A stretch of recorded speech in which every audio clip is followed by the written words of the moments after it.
This program is brought to you by Newsworks in cooperation with Eau Claire County. This program is simulcast on WRFP-LP 101.9 FM.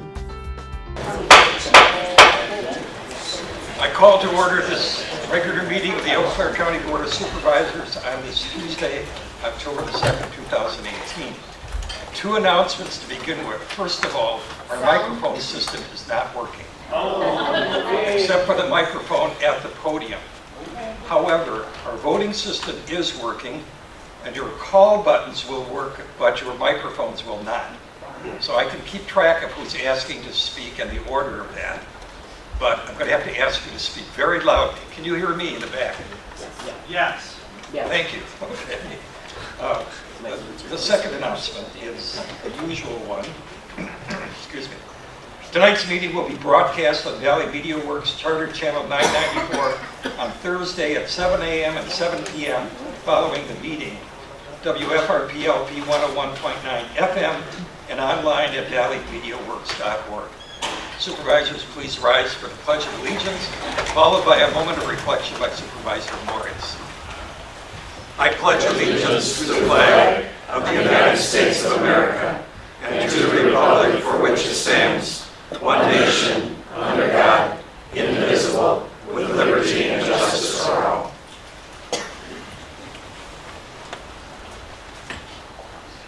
Excuse me, Supervisor Morris, you could use the microphone if you wish. No, it's fine. I'll just yell. When I was a young boy, I liked rockets. I built rockets. I shot rockets. I put my own gunpowder on top of my rockets. I even made a bazooka. I took a bazooka and I shot at occasional passing motorcycle riders. When I got drafted into the Army, one of the things they taught me in basic training was how to shoot a light anti-tank weapon. I remember to this day putting it on my shoulder, taking aim, and squeezing the trigger. Out of that weapon came a 2-foot-long, explosive-tipped rocket. I felt at home. The Army then sent me to Texas. They trained me in surface-to-air warfare. Then they sent me overseas. I spent 15 months near the DMZ in between North and South Korea. I was assigned to the highest Army tactical site in the world. What did I do for those 15 months? I sat up there and shot really big rockets. So where did this fascination come from? On May 5th, 1961, America's first astronaut, Alan Shepard, sat on a rocket and rode for only 10 minutes. 20 days later, the President of the United States got on our black and white TV and said to us as a challenge to all Americans, we're going to send a human to the moon and bring them back safely before 1970. Of course, we all know that John Kennedy, wherever he went, people said, well, why are we going to the moon? And he famously answered, we choose to go to the moon. We choose to go to the moon not because it is easy. We choose to go to the moon because it is hard. On July 20th, 1969, Neil Armstrong and Buzz Aldrin walked on the moon. Mike Collins brought them home safely. How did this happen? How did we go from 10 minutes in space to 8 short years later doing one of the watershed accomplishments of all of humankind? I'll tell you how it happened. 300,000 Americans worked together as a team. They're an inspiration to me today. And they're a reminder to me that those of us in this room, if we work as a team, we too can do great things. And that, my friends, is why I still like rockets. Thank you.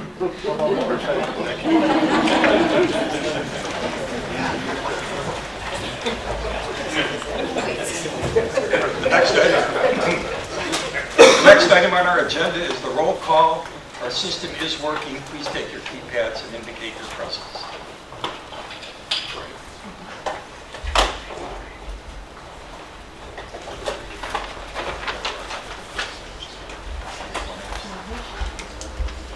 Members here, we do have a quorum.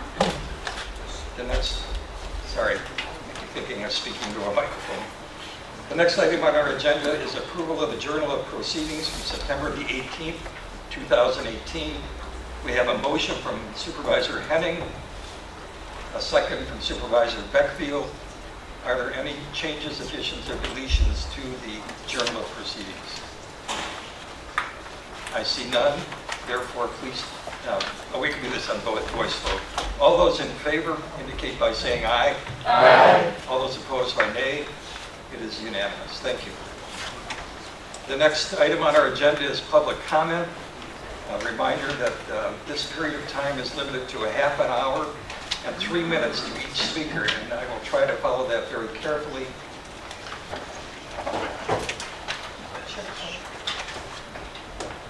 I'm going to take this a little out of order because we have only one person who's not talking about the moratorium. So I invite Cynthia Kramer to come forward and address the board.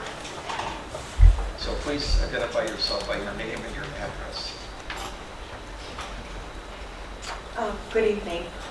My name is Cynthia Kramer, and my address is 3053 Springfield Drive in Eau Claire. And I'm here this evening representing my mother, her estate. Her name was Virginia J. Ingram. She had property just south of Eau Claire in the township of Pleasant Valley. It was actually a farm. And I did petition the township of Pleasant Valley to rezone 5 acres from a 40-acre parcel. This would be 5 acres that is where her current home and several other buildings lie. My mother's farm has been in the family for over 100 years. So the township of Pleasant Valley saw that the rezoning from the agricultural protected to the A2 of the 5 acres and separating that out from the 40 acres did not pose any problem because the remaining 35 acres would still remain agricultural protected, and that would still serve the purpose of keeping that in the agricultural protected facility farmland. And my mother did have that farmland. She always used to have that rented out to a local farmer. So that was approved by the Township of Pleasant Valley, and last week it was approved by the Eau Claire County Planning and Development Board. Any questions on that? No, sorry, this is only public comment. Oh, public No comment. questions. Oh, okay.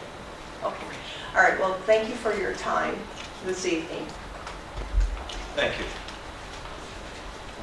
The next speaker is Eleanor Wolf, and I'll ask Kim Dupree to stand ready to step in. Thank you.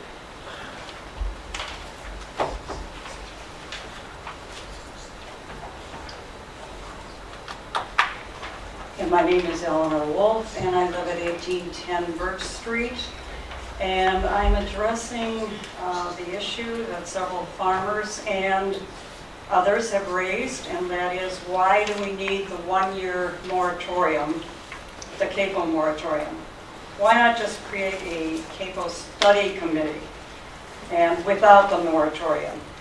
The moratorium, I believe, is necessary for 3 reasons. Number 1, a new factory farm might want to avoid new proposed county regulations and take advantage of the current lack of DNR supervision and enforcement of state and federal rules.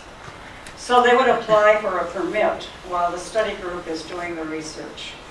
The temporary moratorium prevents them from doing that. Number 2, the enactment of a temporary moratorium puts the whole Eau Claire County Board on record showing their concern for protecting our groundwater and our surface waters from pollution. Pollution that could be caused and currently may be caused by field spreading of massive amounts of manure. That is to say, the county board cares, if they vote for this moratorium, they care about the health of the county residents now and in the future. And it's a future that will bring about more industrial-sized livestock operations in the county. Number 3, the moratorium provides a deadline for the study committee to complete their research and their recommendations. And it's a problem because too many people in the county have told me there's no urgency because the county has sandy soils, too many acres of county forest, etc. So the big corporate farms won't come in here. However, several CAPO, industrial hog operations, have been exploring sites in nearby counties. They will be coming, and to think that they won't eventually find sites in Eau Claire County is just wishful thinking. So I urge you to vote yes and take a preemptive first step to adopt the large-scale livestock facility moratorium and study ordinance. And it is legal. I checked with DATCAP today, and DATCAP says it's legal. And many counties throughout the state have adopted moratoriums, and they have not been taken to court. Thank you. Thank you. Our next speaker is Libby Stupak. Up after her, I'm sorry, next speaker is Kim Dupree. After her is Libby Stupak. Kim Dupree, 17835 Norrell Avenue North in Marine, Minnesota. Oh, sorry. Yeah, absolutely. Marine, I was at Cree, Minnesota, but I was formerly of Emerald, Wisconsin for the previous 20 years. And so last time I was here, I told you a little bit about our story. Emerald Sky Dairy started about 1.5 miles from my house at the time, and it was started about 2001. And about 2010, we started having water contamination problems around our township. We were finding high nitrates, E. coli, salmonella, these types of contaminants in well water. People were having to dig new wells at the cost of $10,000 to $20,000 a piece. And so there's not much funding, it's not covered by homeowners insurance, et cetera, et cetera. So in 2016, the local farmer who'd been running the place sold out to an out-of-state producer who milks tens of thousands of cows across several states. And we thought this should have been a nice operation to come in and take over. But in actuality, as soon as they came in, they upped the permit to go to 6,000 cows. And we had already had water contamination issues in our township. And so obviously all of the residents were really, really concerned. And this out-of-state producer now has had 3 violations cited by the DNR in the last 2 years. And one of them was the massive manure spill that was not reported for several months. And while I understand equipment breaks, I'm a farm girl from Iowa, equipment breaks, their phone wasn't broken. They should have been calling the DNR, and they did not. And so my caution to you is you never know who's going to come in and set up shop. You have no control over that. You won't find out about it until after the fact. Lee Luft was the chairman of the Groundwater Task Force in Kewaunee County, and he came and spoke to our water study group in St. Croix County over the past year. And he told us that the nutrient management plans were not working in Kewaunee County. And that is why they were being rewritten. But now the new changes that are implemented for NR 151 only applies to the northeastern part of Wisconsin and that karst area. And obviously all these nutrient management plans over the 10 years that Kewaunee's been fighting this battle, 80% of their cattle were under a nutrient management plan, and they were still having significant well contaminations from 30 to 60% of the wells. The self-monitoring and the self-reporting obviously does not work. It works if you're a good guy and you're conscientious and you report, but it's too much incentive not to report. And actually, St. Croix County had another manure spill in a farm just north of Baldwin 2 weeks ago. And the only reason we found out about it was because the county monitors the Rush River and the streams that feed into the Rush River because it's a Class 2 trout stream. And they were monitoring that stream, and they found some numbers that were way off, and then they start backtracking, and sure enough, somebody had had a spill, and didn't report it, wasn't aware of it, and it was the county who figured that out. And so, okay. Please, conclude your remarks. All right, I just wanted to show you this, because if you think St. Croix County doesn't regret not passing the moratorium, you'll see how this kind of thing significantly affects your development. I had a neighbor who wanted to build his dream home, and this kind of stuff's on the front page newspapers all across the county. Emerald's Guide Dairy neighbors are under pause. So he wasn't building his dream house, people weren't coming in developing because there might not be clean water there to drink. So it's something to think about. Thank you. Thank you. Our next speaker is Libby Stupak, followed by Paula Liberty.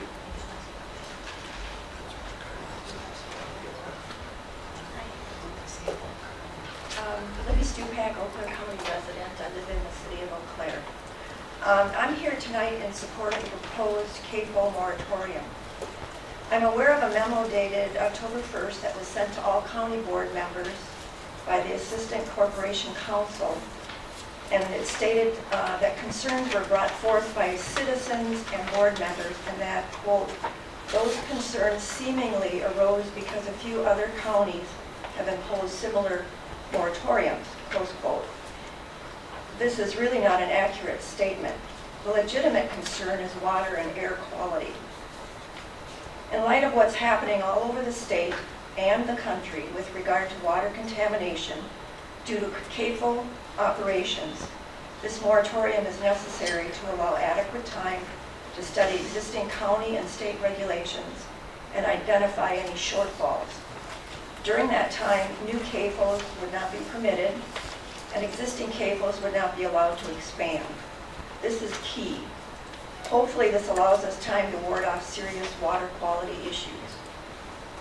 This is particularly important when the DNR does not provide necessary oversight and does not enforce their own policies. If NR 151 is the answer, then why are serious issues still arising, such as those in Kewaunee County? And yes, there are issues with septic systems, crop agriculture, and development that affect water quality and safety, but those issues should be researched separately since they all require completely different remedies. Just because Eau Claire County currently has only one CAFO, it's not a reason to ignore the opportunity to study this issue during a moratorium. Thank you. Thank you. Our next speaker is Paula Liberty, followed by Steve Strayer. My name is Paul Liberty. I live at 3109 Milton Road in Eau Claire, and I'm here representing Wisconsin Green Fire Voices for Conservation. We're a new organization formed to support the conservation legacy of Wisconsin by promoting science-based management of its natural resources. Green Fire has decided to emphasize 3 issues related to water quality: metallic mining, high-capacity wells, and cropland and water quality.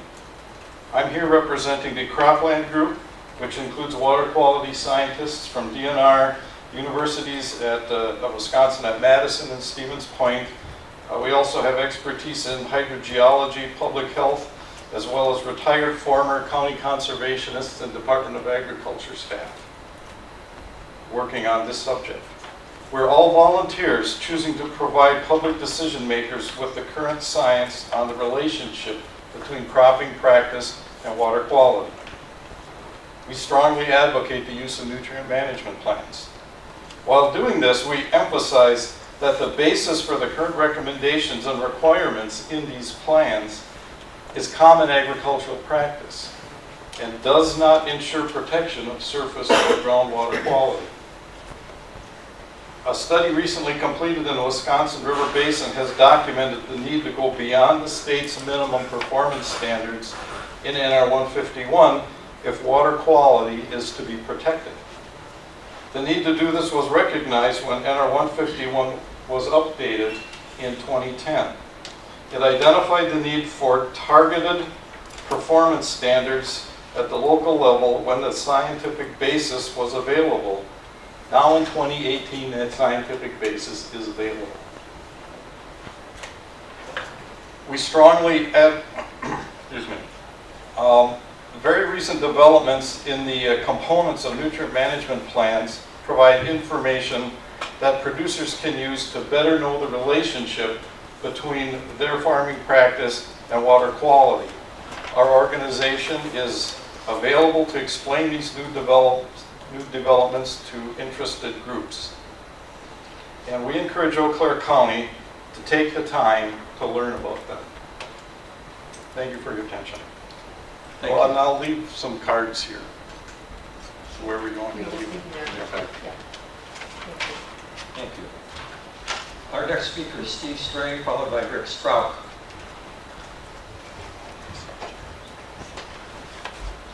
Good evening. My name is Steve Stray. I am a farmer from southern Eau Claire County, and I am here speaking in opposition of the moratorium here tonight. I'm also the Eau Claire County Farm Bureau president. I'd like to quote a line from the Wisconsin Farm Bureau policy book. It says, "Wisconsin Farm Bureau supports the use of consistent standards and interpretations between all government agencies with respect to environmental issues." Let me repeat that. Wisconsin Farm Bureau supports the use of consistent standards and interpretations between all government agencies with respect to environmental issues, just to clear up any confusion. Tonight, you as a county board are asked to take some action on this livestock moratorium, and it is a very complex issue. You were asked 2 weeks ago, right from this very stand, by Tammy Smith-Schroeder to come on out and visit her farm and to talk to a local farmer. And you were also asked by Supervisor Gibson to talk to your local land conservation office about what's going on with agriculture in Eau Claire County. And that's the important part. This is Eau Claire County. And agriculture in Eau Claire County is unique. It's not agriculture in Kewaunee County or St. Croix County or Minnesota. It's Eau Claire County. So we need to focus on agriculture in Eau Claire County. So I want to thank those people that did. I know there are county board members that came out and visited the farm and called and talked and listened. That's perfect. Thank you so much. If you do that, I appreciate it. And that is your job on this county board, to listen, to research, and to examine things so you can make an educated decision. What a position like a county board or a town board or state representative, what that is not, those positions are not an opportunity to ram a personal agenda down everybody else's throat. That's what the position is not. So I would ask you tonight that if you did your homework and you talked to a farmer, or you went out and visited, or you talked to land conservation, good luck on your vote. We're going to respect your decision. But I would say if you did not do your homework and did not do either one of those two things, I would ask that you please abstain from voting on the moratorium tonight.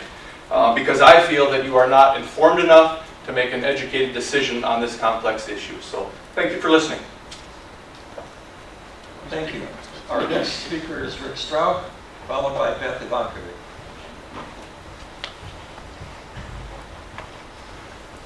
Good evening. My name is Rick Strauch. I'm a resident of Augusta. I'm a farmer. I'm a member of the Land Conservation Committee in Eau Claire County here. My topics tonight are more on, agriculture has been undervalued by current political systems. Somebody just told me that the other day, and I said, how true? The American farmer's statue is not where it used to be. We don't look at the American farmer like we used to be. My daughter brought home a pencil the other day, and she goes, you want it? And I said, what's it say? She goes, Wisconsin, America's dairy land. I said, you don't hear that anymore. We're being riddled with bullet holes. And I come to this meeting, this is the fourth one. I hear attacks, diseases. PRRS is the disease they used. It's highly contagious. Well, they don't mention that it's species specific. Humans can't get it, cows can't get it, dogs can't get it. They leave that out. Flooded manure pits.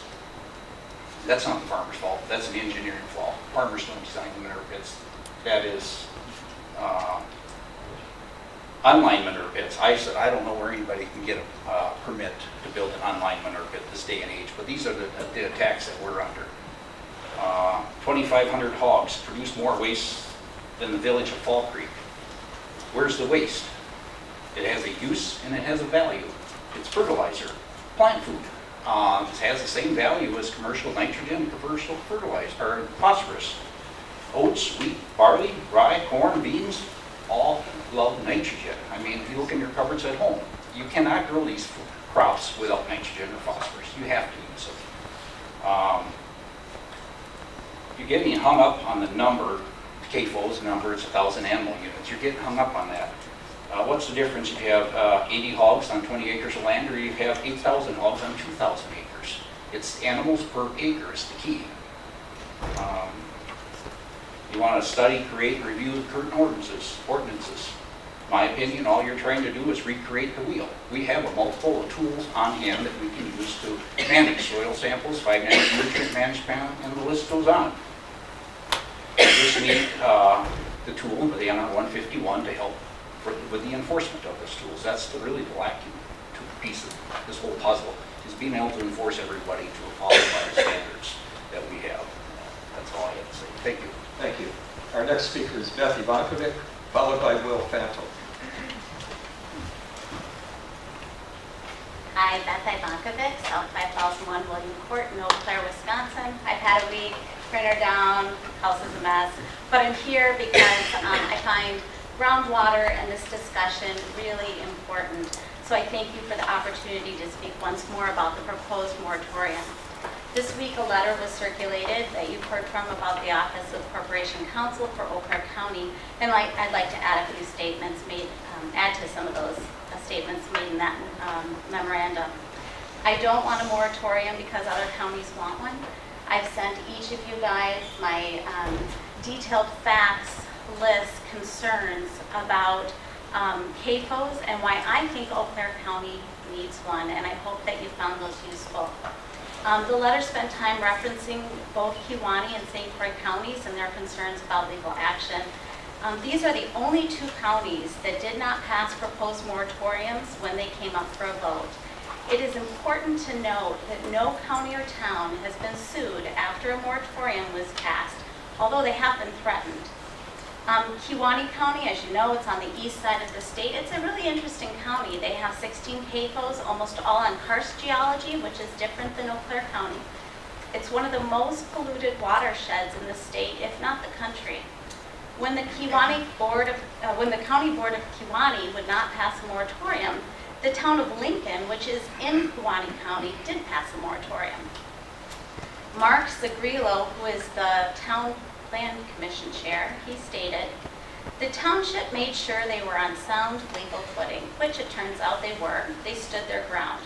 They were not intimidated by the Dairy Business Association threatening to sue to the tune of $100,000. People were pretty well fed up with expansions and what they saw as community leaders not willing to take a stand for whatever reason. These folks were very adamant, enough is enough. You've heard about St. Croix County on the west side of the state.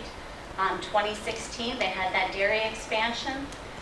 In the fall, the CAFO moratorium did not pass by the board. In March of 2017, the county found out about the aforementioned dairy and the unreported manure spill. The cleanup costs are estimated at $1 million. $1 million. The neighbors unable to drink their water. There have been 9 moratoriums passed in the state of Wisconsin without legal ramifications. I would encourage everyone here to check out the Wisconsin Department of Ag, Trade, and Consumer Protection. On their website, there's a fact sheet on livestock facilities cited. It has a question and answer sheet, and here's one question. Can a county impose a moratorium? Yes. The state does not restrict counties from imposing temporary moratoria. We need a moratorium. We are at a time when we need to ensure Eau Claire County has enough protection in place for residents. Our nutrition management plans in Eau Claire County cover only 22% of the cropland in Eau Claire County. Excuse me, Mrs. Butler. I'll wrap it up. For the state, it's only 30% of cropland. No other government agency is protecting us. We need to do it. Thank you again. I hope that you pass this moratorium. Thank you. Our next speaker is Will Fantle.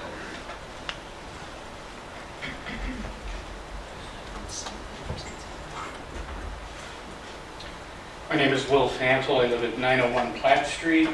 Some of you may remember me. I served on this board for 8 years. earlier in this century. The last 15 years I've been working with the Cornucopia Institute, and that's an organization that I co-founded. We've been working with a subset of farmers around the United States, organic farmers and organic consumers as well. So I'm familiar with the work of farmers, what they do, and I'm here to say that manure is a good thing. We've heard that so far. It's essential, it's critical to soil fertility, crops, and it needs to be worked into our environment. Now the catch is that the concentrated animal feeding operations produce an awful lot of manure. In fact, a 2,500 cow operation would produce as much manure as all the feces produced in the city of Eau Claire. There's no treatment plant, there's nothing done for that like you see in the city of Eau Claire. So you have to be careful with manure, and you have to look at the capacity of the land to absorb the phosphorus, the nitrogen. You have to look at the sustainability of that operation. That's why I think it's important for us to look at passing this moratorium so we can make sure of that. Water quality's been mentioned. That's the primary concern, I believe, with the mistakes that can be made with the handling of manure. We've already seen issues in Eau Claire County. Lake Altoona, Lake Eau Claire, surface waters that are being impacted by nutrient runoff upstream. We can also see the potential impact of this on our surface and groundwaters. So it's important to, I think, take a pause here and look at the possible things that we can do in Eau Claire County to protect ourselves. At the Planning and Development Committee meeting, a representative from the DNR spoke. Well, he is retired at the DNR, and he'd been in charge of CAFO permits around much of this region of Wisconsin. He said it takes over 1 year for a permit to work its way through the pipeline. We have no pending permits here in Eau Claire County right now, so passing this moratorium certainly is not something that would impact a permit because we don't have any.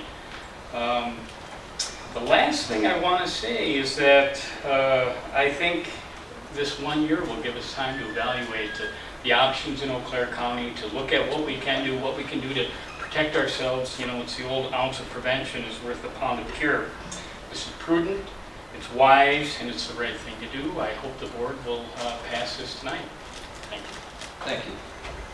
This is the last speaker who signed up. Is there anyone else who wishes to address the board? I see no one else. Our public comment period is ended. The next item on our agenda, reports to the county board under 2.04.30, beginning with an oral report on livestock moratorium from Mr. Greg Leonard, our land conservation manager.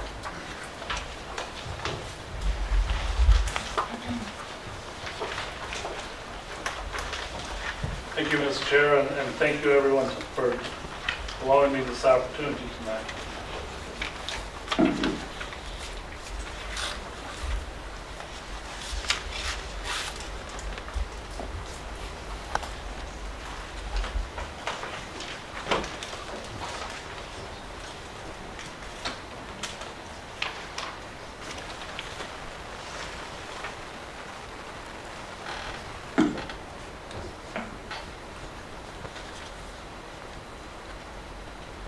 Tonight I'm going to try to provide you with a quick overview of some of the existing rules, regulations, and some of the activities we in land conservation are moving forward on, which are in relation to the proposed large-scale livestock moratorium.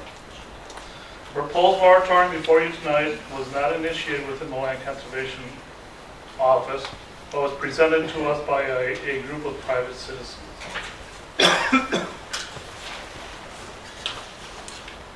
Moratorium touches on many complex natural resource issues and existing regulations. All human land use does affect both our surface and groundwater resources, as has already been mentioned tonight. And this includes agricultural, residential, commercial, all these land uses affect our resources. The natural environment can buffer and correct some of our interactions. We need to have a balance of give and take as we work on protecting our natural resources. This slide here just shows one portion of our complex interactions with our environment in relation to groundwater. Just 6 weeks ago, the State of the Groundwater Report priority recommendations were presented to you at this very room. Contained within that report were very specific recommendations for agricultural component, which included updating our animal waste storage ordinance and to incorporate the NR 151 standards into that. Our intention is to do a comprehensive review of all agricultural related rules, from one horse to a large-scale livestock operation, from a small vegetable farm to a large-scale cash cropping operation, and everything in between. Our review is intended to be looking at some of these following items that we'll be touching on tonight. We've got a lot of discussion about NR 151. NR 151 are the runoff management rules for the state of Wisconsin. They include the agricultural performance standards, but also include the non-agricultural performance standards, which control our construction site and erosion control, and in addition, turf and lawn management, nutrient management. It also touches on transportation facility performance standards, which are part of our road construction erosion controls. These runoff rules primarily target non-point sources of pollution. Non-point sources of pollution are best described by telling you what they are not. A point source is typically something like a pipe coming out of a wastewater treatment facility. One specific source. Non-point source pollution comes from across the entire landscape. These 8 performance standards for the state of Wisconsin apply to all farms, with or without livestock. When the standards can be enforced is though dependent upon if that farm was an existing farm at the time that the NR 151 was adopted by the state, or if it's considered a new facility or operation. Previously existing facilities must be offered cost sharing before we can enforce compliance. New operations, though, must follow these standards immediately. The 8 performance standards include manure storage, construction, enclosure, manure runoff from barnyards, feedlots, etc., cropland erosion, nutrient management on cropland and pasture land, livestock access and tillage next to streams and lakes, and wastewater runoff.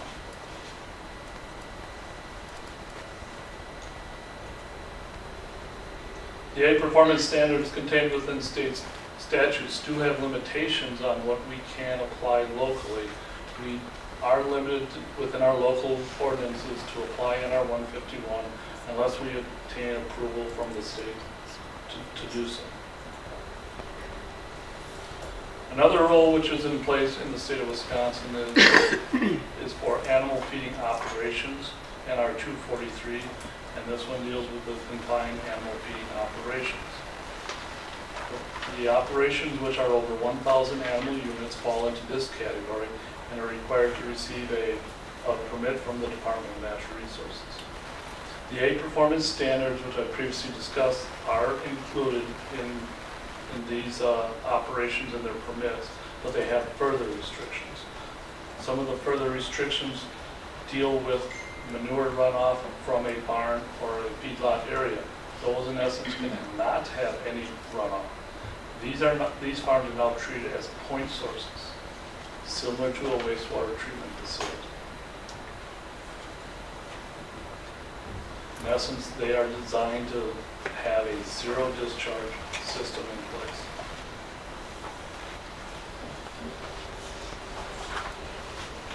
Another rule which is available in the state of Wisconsin deals with livestock facilities siting, contained in AdCap 51. This is an option for a county or a town if they wish to implement it. The law is an enactment of statewide concern for the purpose of providing uniform regulation for livestock facilities. Local ordinance setbacks are restricted to the standards within the state standards, and more restricted local standards must be based upon scientifically defensible findings of fact as adopted by us local government authority. There is a threshold which cannot be lower than 500 animal units within livestock siting. Further existing state regulations. Within Eau Claire County, here's a quick look at what we have today. We have farmland preservation. This is a voluntary income tax credit program for farmers to participate in. It includes all of the NR 151A performance standards and prohibitions. Our animal waste storage ordinance includes manure storage construction, removal of unused manure storage structures, and the application of manure from those farms that have manure storage. So those portions of NR 151 apply in our animal waste storage ordinance. Our erosion control and stormwater management do address the NR 151 non-agricultural performance standards contained in the state statutes. Our zoning codes includes provisions for agricultural land uses and restricts livestock in some of the rural residential areas. Our shoreline protection overlay district in the county protects our streams and lakes from any development of buildings next to those valuable places. So Eau Claire County Land Conservation has been working on revisions and updates to our animal waste storage ordinance with a citizens work group, and our plan is to work on this from December of 2018 into March of 2019. Our work group has already been identified, and many of the members have been identified. There will include livestock operators, non-livestock farm operators, members from cities, towns, members of environmental groups, and also members from our Land Conservation Commission. Specialists from the Department of Agriculture and Department of Natural Resources have already been contacted to help lead the discussions on the respective topics. Included in the review is going to be consideration of not only incorporating NR 151, but also incorporating livestock siting and updating our animal waste storage ordinance. We're going to take a comprehensive look at all of the agricultural rules and regulations within the county, not just those in relation to large-scale livestock. This work will proceed regardless of the outcome of the moratorium tonight.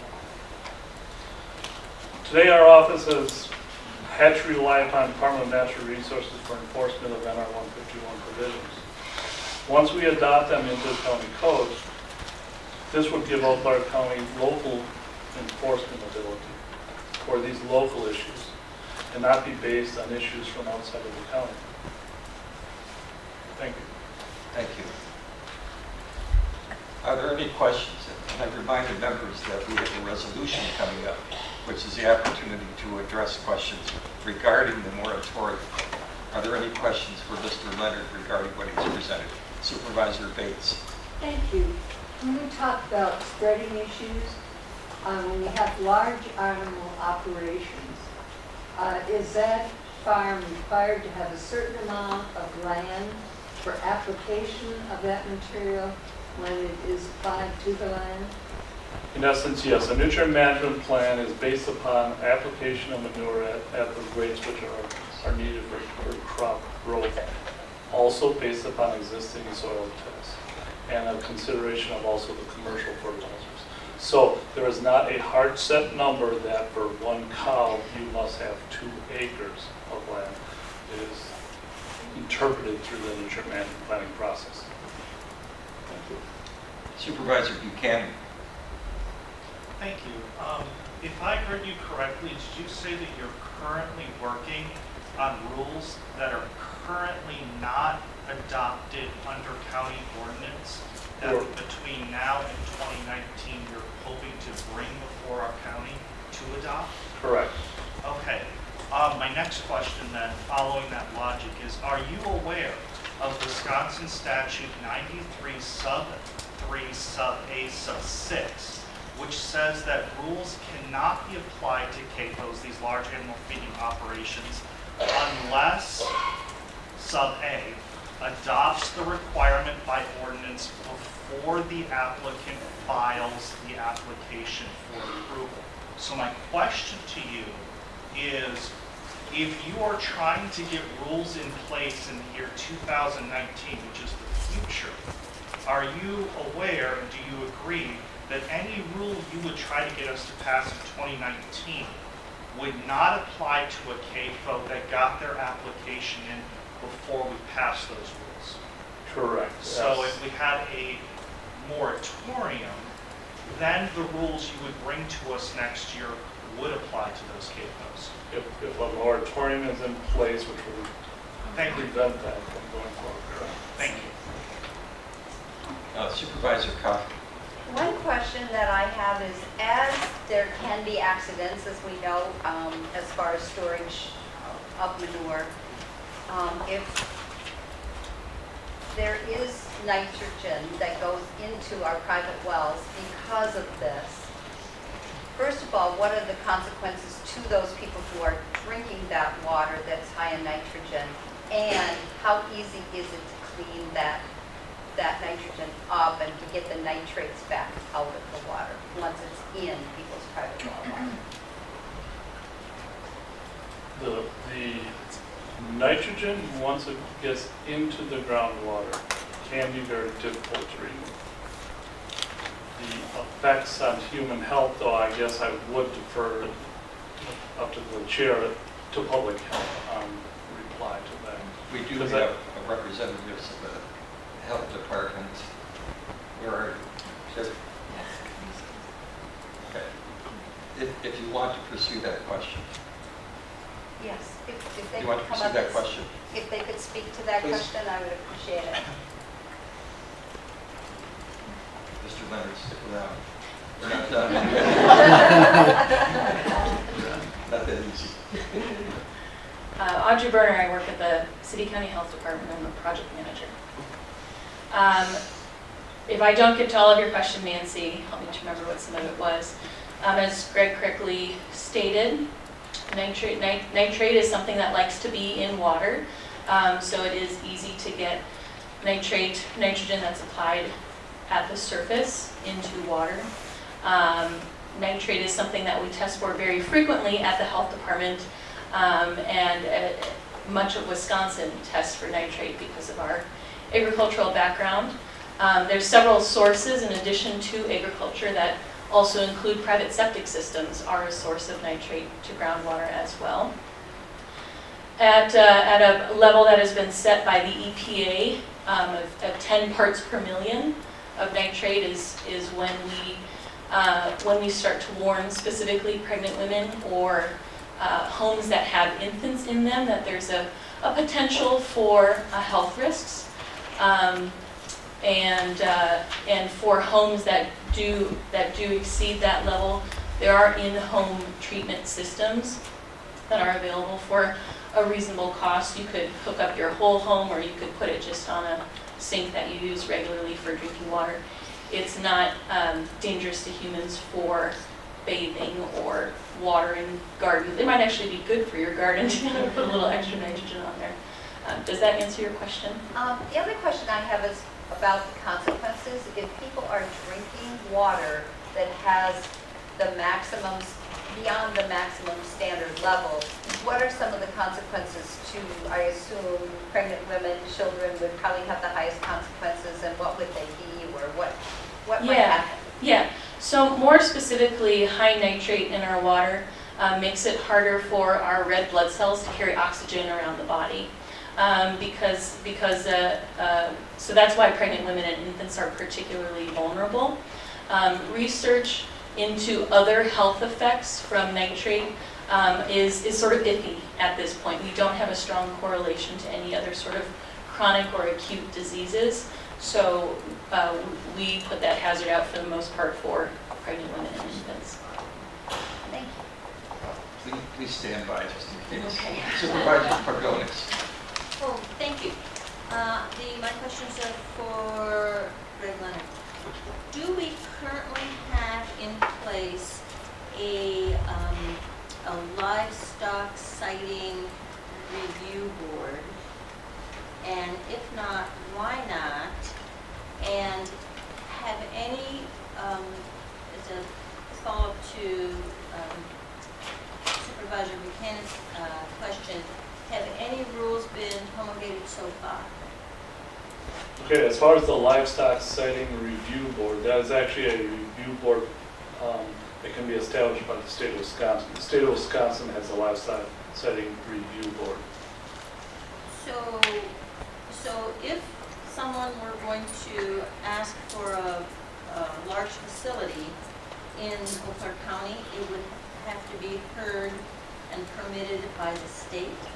No, if Eau Claire County adopts livestock sighting as part of our county code, under livestock sighting, we are required to have a producer do certain steps to submit their permit. If they do all of those steps, Eau Claire County is required to issue the permit.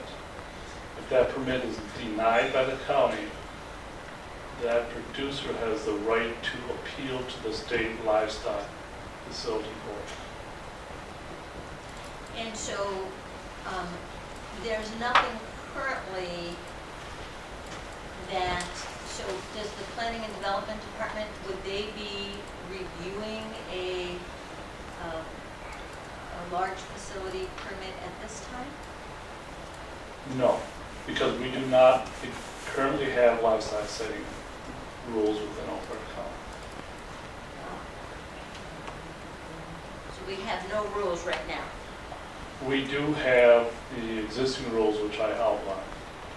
As far as manure storage, under DNR rules for large-scale livestock operations, we have those.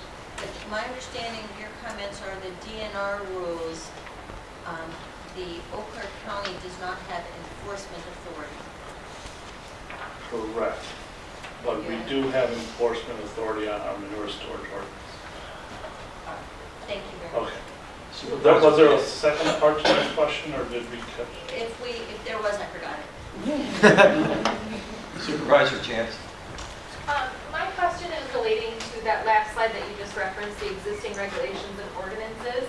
I'm just a little confused with the first bullet and the first sentence in the slide notes. So the first bullet was farmland preservation, and you said that that includes the NR 151 regulations.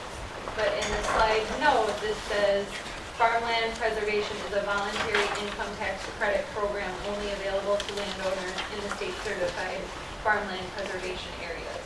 So my question is if I don't want that voluntary income tax program, but I have a farm in that area, am I not required to follow the NR 151 because Correct. I'm not accepting that voluntary program? Correct. So I'm not regulated by NR 151? Correct. Okay, thank you. I see no other questions. Thank you very much. Questions? Oh, sorry, Supervisor Chance. Apologies. My question is for you. In your opening presentation, you said that the moratorium idea or proposal was brought forward by a group of citizens, not by the Land Conservation Department. Correct.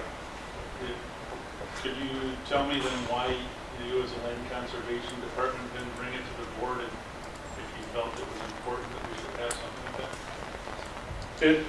The moratorium did go to our Land Conservation Commission and then to the Planning and Development.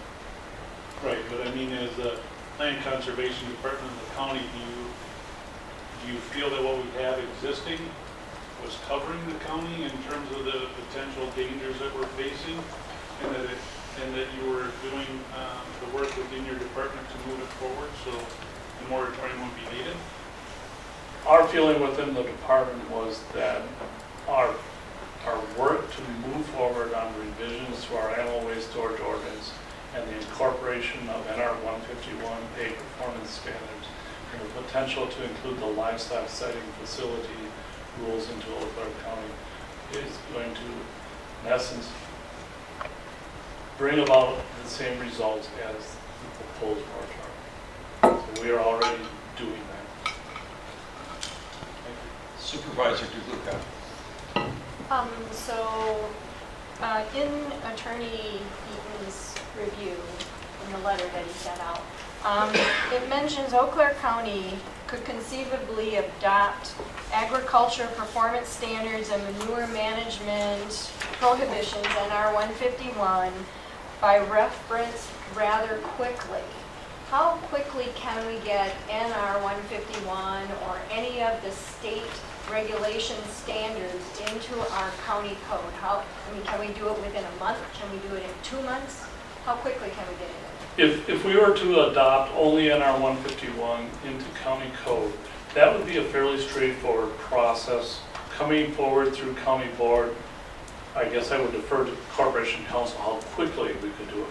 But what our intention is to include a comprehensive review of all of the portions, NR 151, our existing animal waste storage ordinance, and look at the livestock facilities. If we are going to bring something forward to look at all of the components together and bring in a comprehensive agricultural package. If you kind of want to avoid the moratorium, if you put some of these state standards into our code, that they would cover us while we work on getting the rest added in. Potentially, yes. Okay. Oh, and Supervisor Pagonis had asked what rules have been promulgated so far. Within Eau Claire County. Yes. Within Eau Claire County, we have, NR 151 is contained within our farmland preservation district. So that is currently contained within our county code. The manure storage, construction, removal, and incorporation of nutrient management is incorporated into our animal waste storage ordinance at this time also. But if I don't, as a farmer, don't take farmland preservation, then I'm not under NR 151, is that correct? Correct. Unless we have a valid offer of cost share, which we can bring forward to that landowner, then we can compel it. All right, thank you. Supervisor Beckfield, followed by Supervisor Buchanan. So could we not pass NR 151 and then amend it later, the additional things that your department wants to put in, or are you waiting until you have this whole thing cooked and then want to do it? I'm just saying, for the idea of speed, I would pass the first part and then the more stringent part could come afterwards as amendments to that code. Could it not? Yes, it could, but our intention was to take a comprehensive look at all of the portions and not just do a piecemeal and then try to... Well, how long have you been doing that? We began the process this past year, but with staff changes in our office, we had to put it on hold. We were not able to proceed through the summertime as farmers are busy with their cropping. We will begin this again immediately after crops are harvested. Okay, after crops are harvested, how long do you feel it would take your department to get that comprehensive part done? That's my question. We can get it done, I believe, by March. We would be done working on the discussions and work groups, and then after that, it'll take us time with Corporation Council's assistance to draft it in the code. So spring of 19. Yes. Thank you. Supervisor Buchanan, followed by Supervisor Wilkie. Thank you. And to clarify your comments about the comprehensive look and the March 2019 deadline, if you had two CAFOs that applied to Eau Claire County, one in November of 2018 and one of April of 2019, assuming you got the March deadline passed and we agreed with you and passed everything you said. Those two CAFOs under state law, and maybe our Corporation Council can answer this too, would operate under different rules. That the CAFO that got their application in tomorrow would not at all follow the rules that you would advise us to pass, but that the CAFO that got their application in April would have to follow those rules. And that the only way to make sure, because you're advising us to pass rules to protect people, the only way to make sure that all of the new CAFOs abided by those protection rules would be to pass the moratorium. My understanding. Thank you. Before we proceed to the discussion, I want to point out to you that we're now discussing the moratorium, which is the resolution. Are there any questions that are relevant to the fact statements by Mr. Leonard? Not on the moratorium itself. We'll save that for the discussion of the resolution. Supervisor Wilkie and Supervisor Pagolis, either one of you. How long has NR 151 been existing? State of Wisconsin adopted NR 151 on October 1st of 2002, and there was a revision in 2012. Now, why are we just now all of a sudden thinking this is going to fix it? It wasn't brought to us before this time. I've only been in my position for 1 year, so I can now answer to my predecessor. Good answer. Good handout. Supervisor Pagolis? Yes, I just wanted, for clarification purposes, again, on something that Supervisor Buchanan asked, or actually Supervisor Beckfield and Supervisor Buchanan, I'm lumping your two questions together. Supervisor Beckfield said, why not do this piecemeal? Supervisor Buchanan says, it all has to be in place before we can actually use it. Is that, the statute says the requirements have to be adopted by ordinance before the applicant files. So that means all of the pieces have to be in place, is that correct? Yes. So in answer to Supervisor Beckfield, we don't do this piecemeal because it's not effective at that point. Correct. Excuse me, the question is relevant to the moratorium discussion, so please hold that till later. All right. Are there any other questions of fact for Mr. Leonard? I see none. Thank you, Mr. Leonard. Thank you all very much. Our next report is by Sean Lentz regarding the 2018 initial bond sale.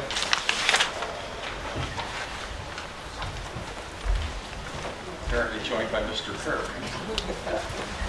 Morning.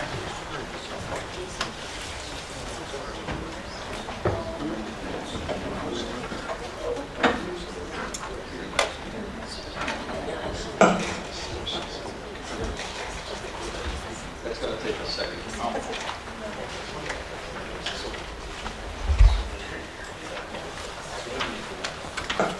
Good evening, board members. We'll have the report that I'll be referencing up on the screen. I think it's in your board packet as well. For those who have not met before, I'm Sean Lentz with Ehlers. We are the municipal advisors, municipal financial advisors for the county. And we've been working with the finance committee and staff, North, on financing for this year's, the 2018 capital improvements and highway projects. What we've developed is the pre-sale report as we have in past years, and I'd like to hit a couple of elements of that leading up to a resolution that you have later on in the agenda to begin the process for selling this year's promissory notes. So going forward a few pages back, where I'd like to direct your attention this evening is on a couple of the exhibits, and I know on the screen it'll be a little difficult to see, but I'll hit the high points on this. As in years past, what we're looking to do from a debt repayment standpoint is put together a 10-year fully amortized debt issue that will cover all of the capital projects and the highway projects that need financing for 2018. One change this year in talking with the finance staff is we wanted to break the projects into two categories. Projects with useful lives less than 5 years and projects with useful life of at least 10 years or longer. And as you'll see on the exhibit, those with 5 years in useful life will be paid back in 5 years, and those with 10 or longer will be paid in 10 years maximum term. And in looking at that structure, it saves, as compared to doing it all in a level payment, like a home mortgage payment over a defined period of time, saves about $30,000 to the county in interest expense in taking that approach. The sale process that we've gone through in past years is presenting the finance plan after review by the finance committee to the full board. And then we will go through the process of updating the county's bond rating with Moody's Investor Service. The bond rating is currently a AA1 bond rating, which is one step below the very best rating of AAA. And then we will put together and finalize what's called a preliminary official statement. That document will go out to prospective investors, both in the local area as well as nationwide. And we will ask them on October 16th, which is your next county board meeting, to provide us bids in the morning of the 16th. We will process those bids and bring those back to the county board that evening. Nothing is finalized or committed until you've reviewed those bids. We've discussed and answered questions, and then there would be a vote at that time. But that would be the process leading up to the issue that you see on the screen in Exhibit 1. Two other exhibits that I did want to mention to the full board that the Finance Committee also reviews, and we did want to note to you. One is, in the state of Wisconsin, there is a limitation on how much general obligation debt that the county can issue. The red line that you see on Exhibit 2 is representative of that current limit, which is a little bit under $450 million. And the blue bars are representative of the existing debt that is already outstanding for the county, as well as this year's issue. So you can see you're well below the maximum that the state of Wisconsin authorizes counties to consider in terms of using general obligation debt. I think I've mentioned this before, but the general obligation debt is the strongest collateral that you can pledge to the market to finance your projects. So it is the debt that gives you the lowest interest rate and the lowest cost because of that nature. I'd also mention you do have a policy that is actually a little more even restrictive than this limitation that the state puts on. Your policy says that you want to be at 50% of the state allowed amount. So we're still, both of those, we're still well below that limit. The other item I wanted to review quickly with the board is really how does the existing indebtedness that the county is responsible for, plus this new issue, impact your upcoming finalization of the budget.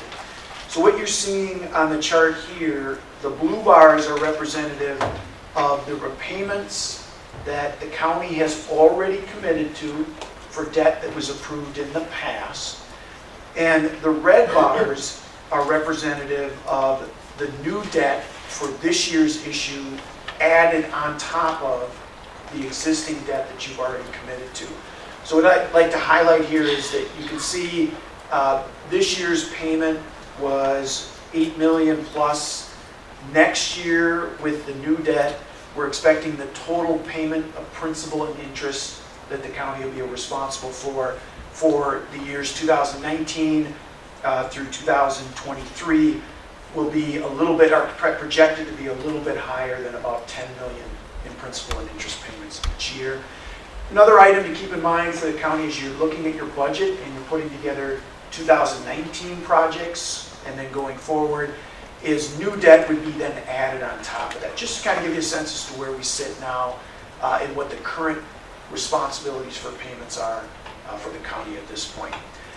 The last item I did want to also mention before turning it over to you, if you've got any questions on the plan for this financing of the 2018 capital projects, is in the past when opportunities have presented themselves to look at existing debt that the county had outstanding to see if there was refinancing opportunities to lower the interest cost and lower the debt service payments. We've presented those opportunities when they've come up. In this year's debt, we do not think that there's any opportunities to refinance the existing debt and lower the payments that the county is currently paying. But again, each year as those opportunities are reviewed, we certainly will make those available to the board in terms of options for maybe refinancing that debt. But with that, I would turn it back, and if it's okay to answer any questions at this time. Any questions? Supervisor Beckfield, followed by Supervisor Anderson. An AA1 rating, you said, is the second to the highest? Correct. Okay. Well, what would it, I know it sounds silly, but what would it take to be a AAA rated? Yeah. I guess is. We actually, and the county, for all the board members, will get a new report with this year's debt. We had a meeting with the Finance Committee on September 21st. So I'll just briefly share with, to your question, they list out very nicely for us factors that could lead to an upgrade, which should be going to that AAA. And the two areas that they highlight is material expansion of the tax base and economy, which is not something that you as county board members have a lot of direct influence on, but to a degree the rating agencies take into account just the ability, the broadness of the tax base to pay the debt that you have outstanding. So a material growth in tax base, and frankly, the county's had about 5% growth in equalized value for the last couple of years. So you've had some nice growth, but they are saying it probably have to be substantially more than what it is now. The second one is sustained growth of the reserves and or liquidity.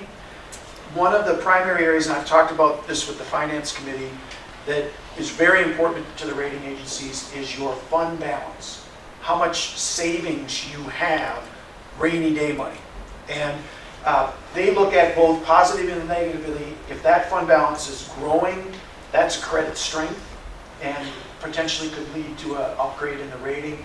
If that fund balance is declining because you're using fund balance for expenditures, particularly operating expenditures, when they start to see that, that is an area where the rating agency will begin to get a little bit concerned and will revisit whether the current rating is representative of should stay at that AA1 or may have to be lowered at that point. So there is potential for upgrades, I think, in the future, but that gives you an idea of what you'd have to see in order for that to materialize.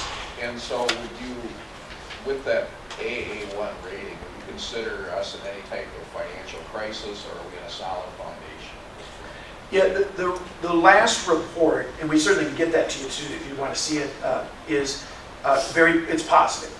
It's positive. They do mention that if they're starting to see areas where, well, two areas that they mentioned. One is that fund balance having any pressure, and could that come down?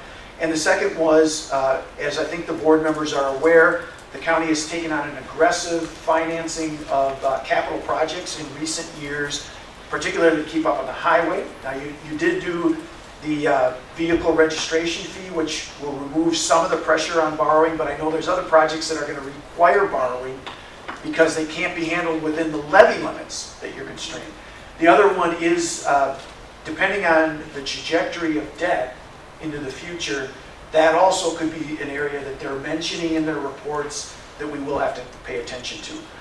What would happen on the negative side if they ever felt like those areas are getting out of the comparables to other AA1 rated, that's when they would consider potentially downgrading the county. The next rating down is AA2, which will cost you a little bit more in interest rate if that were to ever happen. And it's not something that we want to see happen, but it's really always balancing the needs, dealing with the rules you have around levy limits and other factors, and the cost of interest on your debt. So try to balance those. Maybe this isn't a fair question. The chances of that on our finances currently, the way you see them handled, is that possible? I can't hear him. Sure. I'll repeat that. The question was, based on where we are currently, would I see that happening?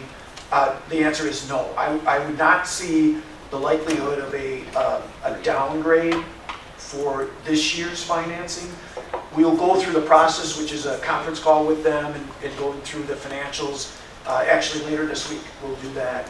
But at this point, no. Now, in the long run, if certain factors, fund balance going down, debt going up, it would be a possibility. Thank you. Supervisor Anderson, followed by Supervisor Pagonis. What is the rating agency that we use? The county uses Moody's Investor Service right now.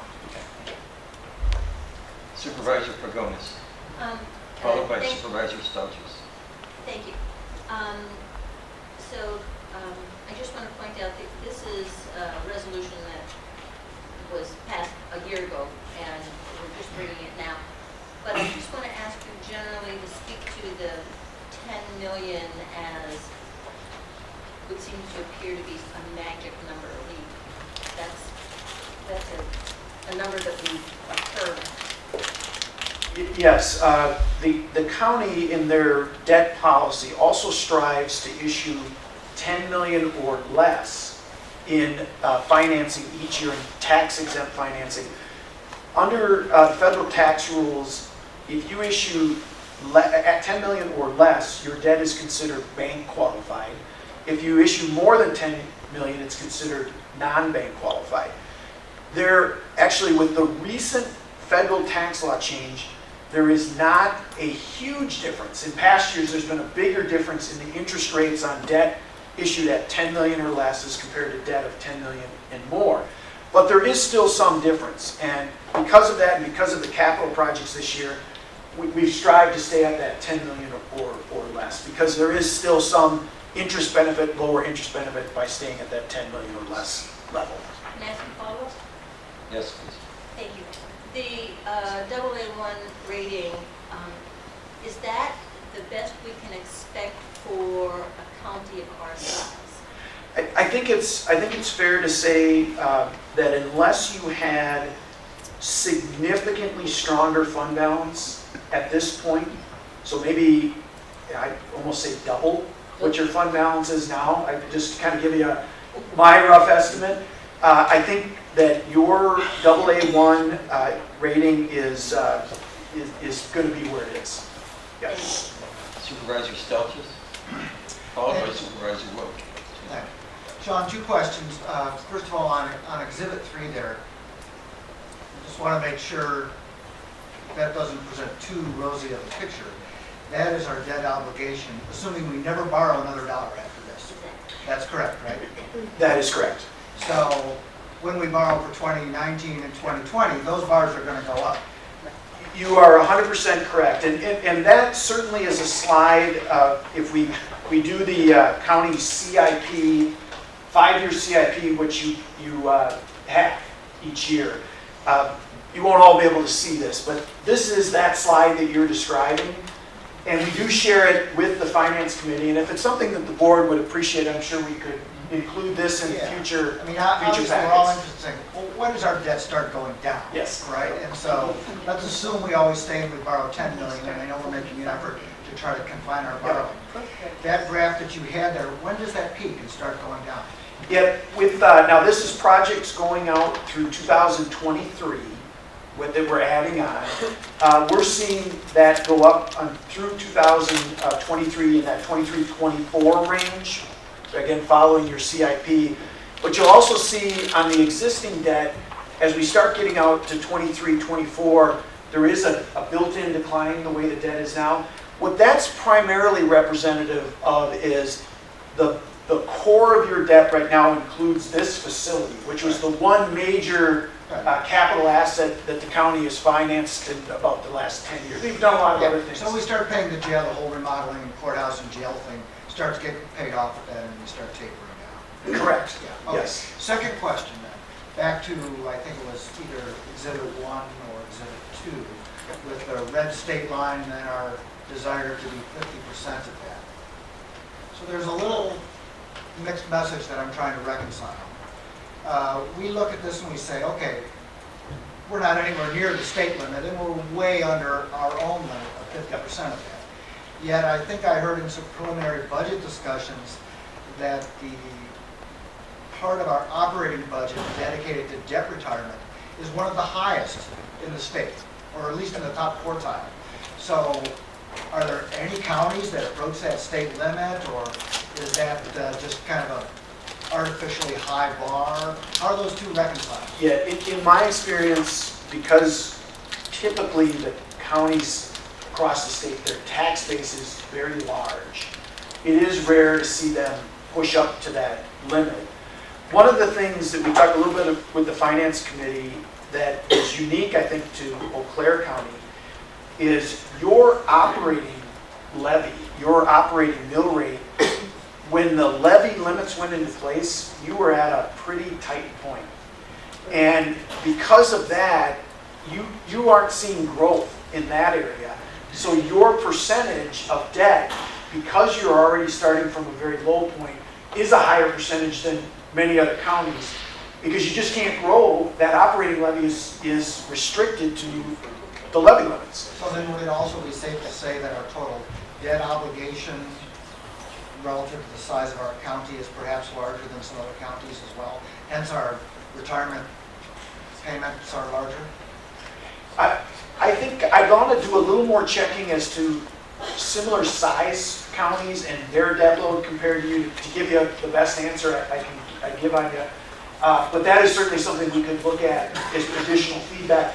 I would also say that as you look across the state, a lot of counties do have that AA, 2 or 3 or 1 rated. And so when they give you that rating, they are taking into account how you're comparing to counties, other counties, both in the state as well as across the country. And debt load is certainly one of the factors that they look at in comparing Eau Claire County to other counties. Supervisor Wilkie. Supervisor Cohen has already asked my question in terms of the county. Our size, it's not realistic that we can even achieve a AAA bond rating. So. Yeah, again, without probably a very extraordinary fund balance level, I think it would be difficult. Yes, it's possible. I never want to say it's out of the realm of possibility, but it's difficult to get there. Oh, sorry, Supervisor McKinney. Are there any counties in the state who do not carry debt? You know, I believe that there are. I could look into that to give you but I would say, again, with levy limits being in place since 2005, what my experience working with counties and municipalities is that the capital levy that they have, it's been difficult to keep capital levy within the operating budget and funded with cash. So my gut tells me that if there are still, it's getting to be a fewer and lower number countywide. So or we statewide. could all go buy lottery tickets, right? Yeah. Pay off the debt. I see no other questions. Thank you, Okay. Mr. Yep. Pitts. Thank you. You will stick around for this. Sure. Yep. Next is Mr. Kirk on the 2017 audit report,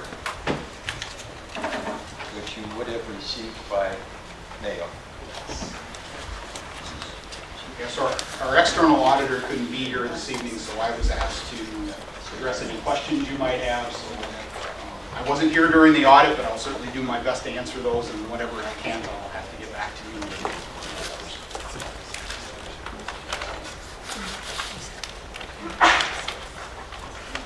Or maybe no questions.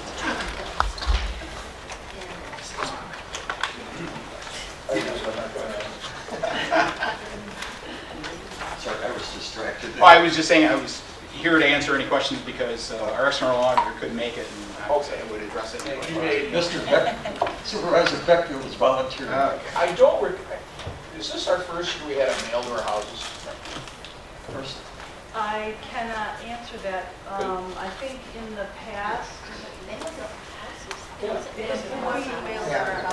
we did a combination.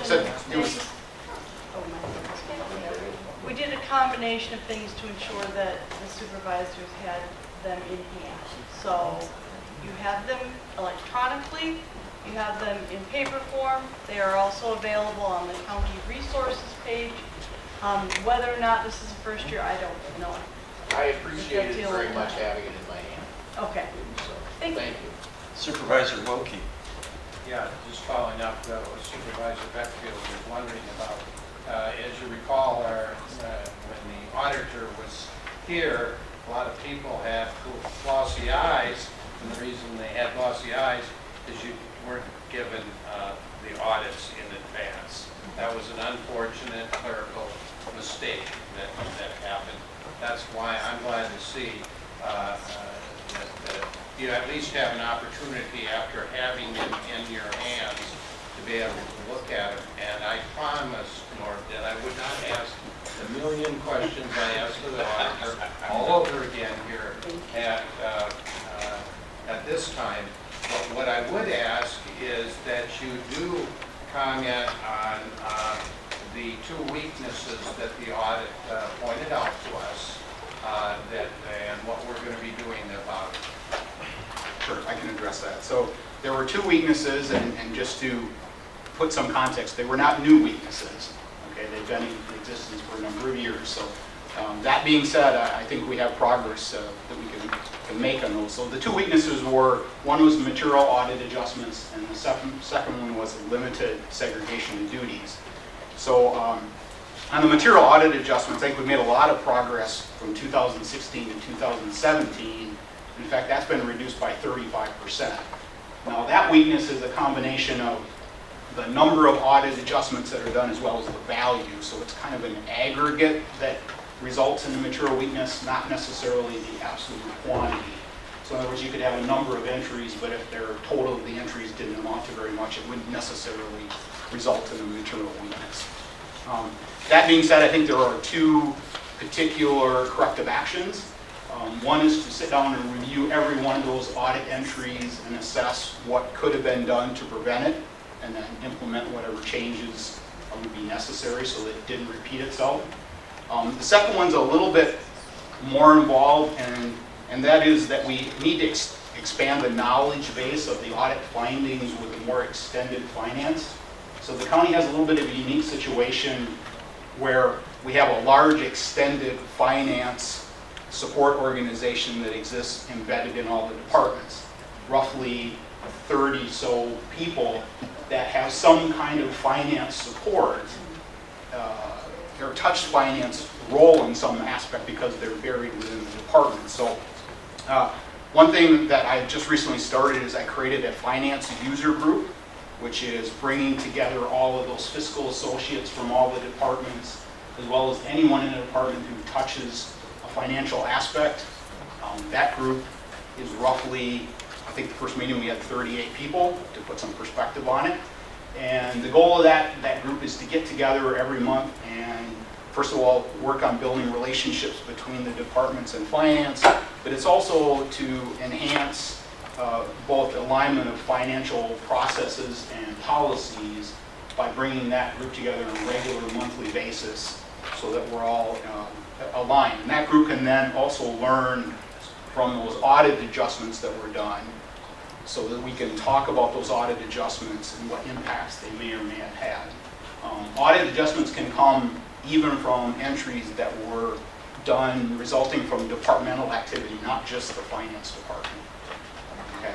The second one, limited segregation of duties, that's a little more involved, and I think the auditor talked about this, but internal controls can be preventive or they can be detective.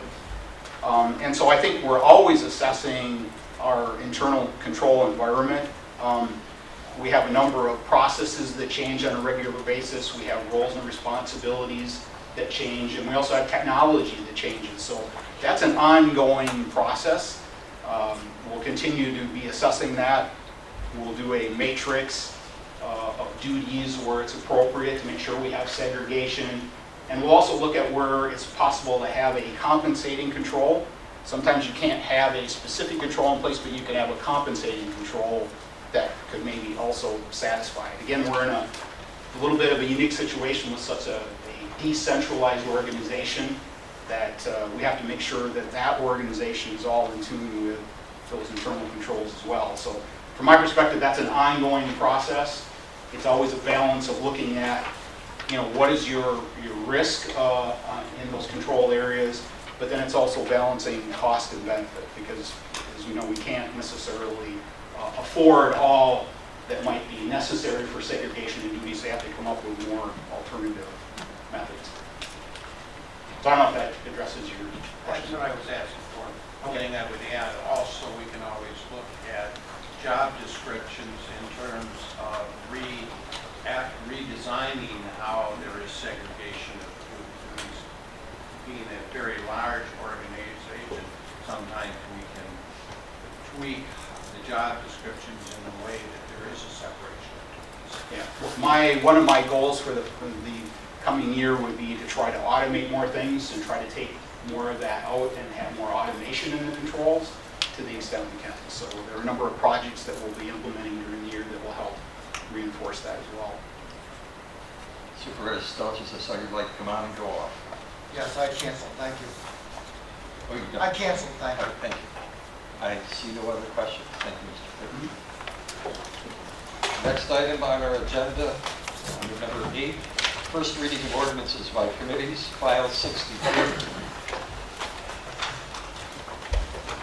Amending the 1982 official zoning district boundary map for the town of Washington.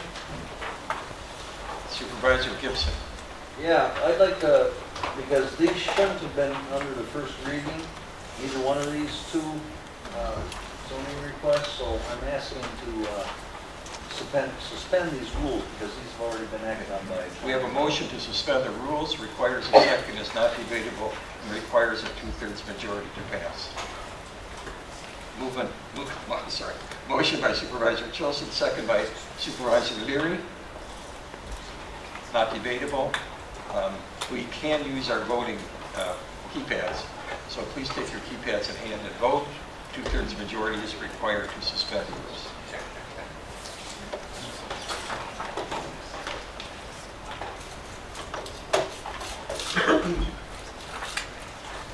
It is 27 to 1. Therefore, the rules have been suspended, and we may take up this item for consideration. Sorry? I'm sorry. That's a technical question. I'll leave it. I'll change it, thank you. So it is unanimous. Thank you very much. Thanks for the explanation. We can now take up this item, so may we have a motion on the file? Don't need a motion. Oh, because it's suspended. Sorry.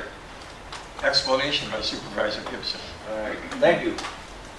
This request, if I remember correctly, was between two brothers.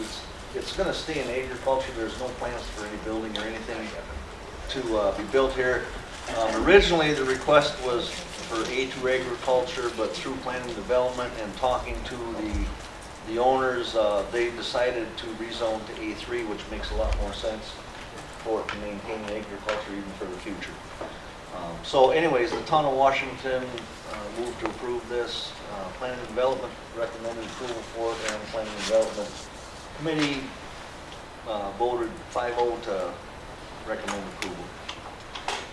Supervisor Gibson did already mention a change that we have to make, an amendment. And clerk will explain.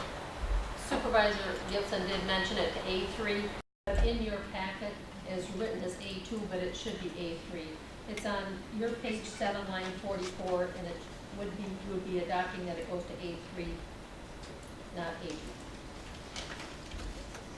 So, are there any questions? Is there any discussion regarding the motion? Please take your keypads in hand and vote.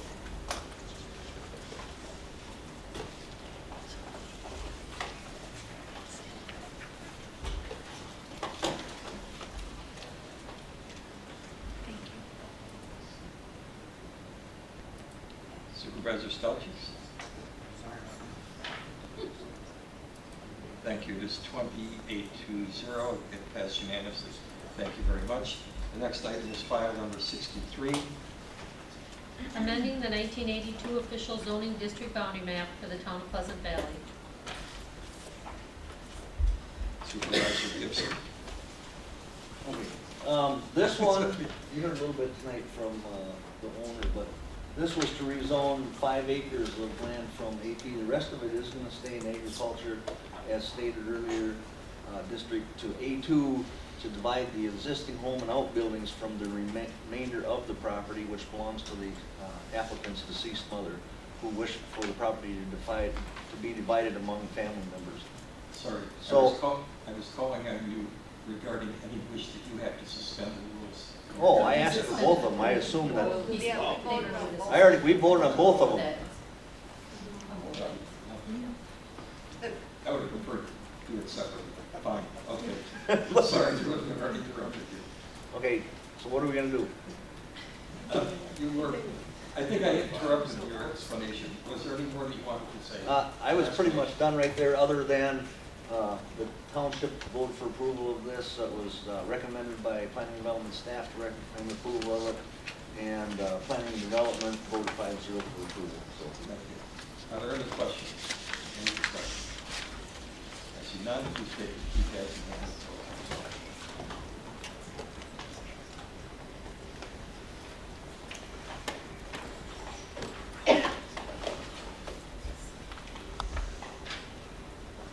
Supervisor Mount, 28-0, it is unanimous. Thank you very much.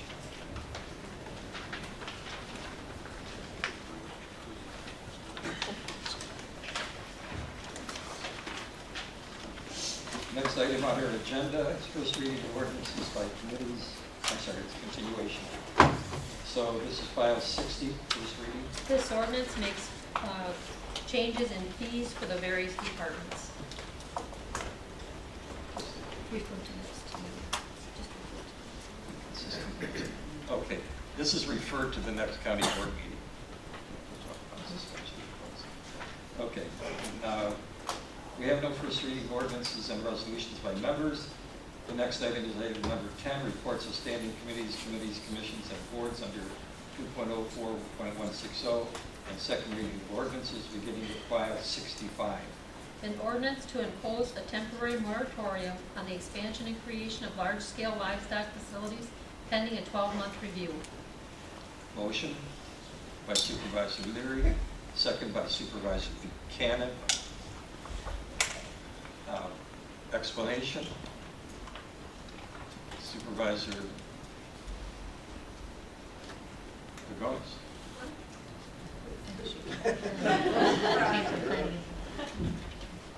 Okay, I'll make this a quick comment.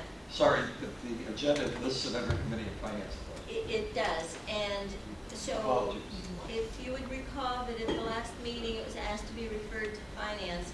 There was extended discussion, there was a little bit of confusion as to exactly what we were voting on in finance, and I believe we concluded, or most of us concluded, that we were trying to determine whether or not an imposition of a moratorium would cause any additional cost to the county.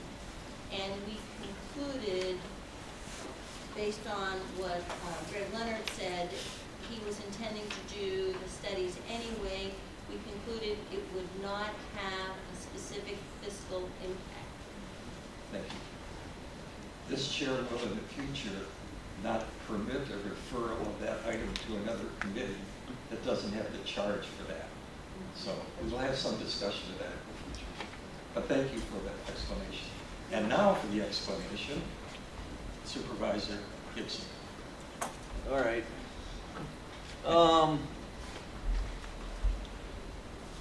I guess to begin with, I was the one that asked Greg Leonard, the manager of land conservation, to speak tonight, so that I was hoping everybody would understand what is going on in the agriculture business right now, and how many rules and regulations are in place, and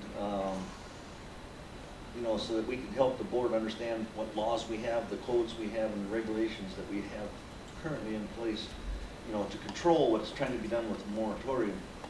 Eau Claire County's been doing a great job controlling manure storage, land use, and anything else that's associated with the agriculture.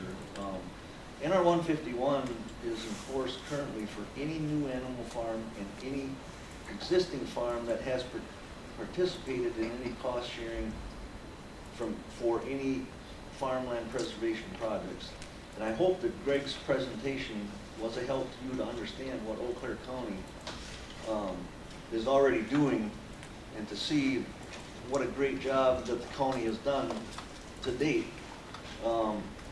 Also, currently, there is a groundwater study scheduled to be completed in 2019. There was a request to do an intense environmental check, but this was removed during the budget process, which was probably more in-depth than just the groundwater study. Some of the other codes, like Greg had said, I mean, we're already in the process of implementing them, you know, so, I mean, to me, this moratorium it's a risk based on Corp Council's letter and is unnecessary in Eau Claire County, and I would recommend that we don't pass this moratorium. I see we've moved from explanation to discussion, so I'll ask, is there any other discussion, any other questions or discussion regarding this resolution? Discussion or comment? I'm sorry, not paying attention. Supervisor Dunning. I guess I would like to consider voting in favor of the moratorium. There's more to this than just the implementation of NR 151 and NR 40. The intent, if I had rewritten this, or if I had written it, I would have not considered it as strictly for CAFOs. It does cover CAFOs, but it also covers possible mining activities of some issues. It also covers, it should cover multifamily development out in the rural areas. It should also cover industrial development. The reasons why is that because we can implement a CAFO using the two codes that have been expressed tonight, if the groundwater is at 3 feet, it doesn't matter. You don't have the capability of saying you can't put it in a sensitive area. You can't put certain industries in a sensitive area. You can't put housing developments in a sensitive area. And we don't have that control. We don't have the groundwater, we don't have the geology of the county incorporated into the coding. And those are issues that need to be looked at, and that's part of what the groundwater study was to do. It was the easy part is to put in 151 and 40, and which has been discussed that maybe we could do that in a hurry, but that still ends up not getting to the point of why we've got the moratorium in place, which is not just to stop CAFOs, but it's to make sure that if a CAFO comes in, it's not in the wrong place, that it doesn't get into a sensitive area. So we need to develop a susceptibility map for the county. We need to develop we need to understand what the county is in. We've had housing developments that were proposed for certain areas that, had they gone through, would have been a problem. We need to look at concentration of on-site wastewater systems. How concentrated can we get? Our code specifies acreage size, but that still could be compromised by depth to groundwater. So we've got a lot of issues that we're looking at here that will be resolved during that moratorium time that isn't just related to agriculture and the agricultural limitations. Supervisor Buchanan. Thank you. I think as you've heard from other people testifying today, as you even heard from county staff that there's planning to bring forth evidence or rules in 2019 that can make our community safer. You've heard from other people on why we should. There are two things before us today, which is can we do this and should we do this? And I think from the line of questioning what you've heard a lot about why we should. And so I'll set that aside for a moment. And right now in this speech, I want to focus on can we? Because a couple of weeks ago, we got a letter from WMC saying this is illegal. So maybe in the back of your mind, there are some folks that say, well, maybe we should do this if we can, but do we have the legal authority? There's this really scary letter. Maybe we can't do it. So I want to break down that letter and give you proof positive, undeniable reasons why we can do this.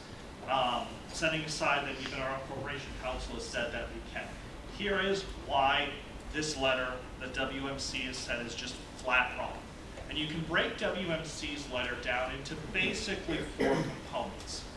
Their conversation around statute section 59, around section 93, around the Supreme Court case, and then there's this final thing in the end which you can just basically call not in Eau Claire, or whatever you want to call that, but I'll call it not in Eau Claire. Their first point is that we can't do this because we used to be able to under state statute 59, but there's a whole bunch of rules since then that have preempted that. And so we can't do it under section 59. That's all that says.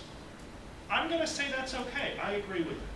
Because they go on to say you can only do it if it follows under the next section, section 93. So there's two statutes, a court case, and then this not no clear weird argument. The first one is you can't do it under 53 or 59. You have to do it under 93. This is what they said about Wisconsin Statute 93. This statute gives counties some powers to enact moratoriums other than development moratoriums. However, the Wisconsin Supreme Court and state legislature have made clear that this language does not give counties the ability to enact a moratorium on livestock sitting. Specifically, Wisconsin Statute 93 sub 90 sub 03 sub A states, notwithstanding a political subdivision may not disprove or prohibit a livestock facility. This statute has 8 exemptions, none of which apply here. That's their rationale. There are 8 exemptions, and just none of them apply. We can't do it because none of the exemptions apply. But they never say what the exemptions are. So what if we did just a little bit, not a whole lot, but just a little bit of critical thinking, and we actually read and see if there's anything that does in fact apply. So if we dig down, there are 9 exemptions. Let's read one of them at random, and I'm just going to randomly pick number 6. Spoiler, that's not random, I'm actually choosing that one. Sub 6. The proposed new or expanded livestock facility will have 500 or more animal units and violates a requirement that is more stringent than the state standard under sub 2 sub A if the political subdivision does all of the following. It has to do all of these, a whole long list. There's 2, A and B. A, adopts the requirement by ordinance before the applicant files the application for approval.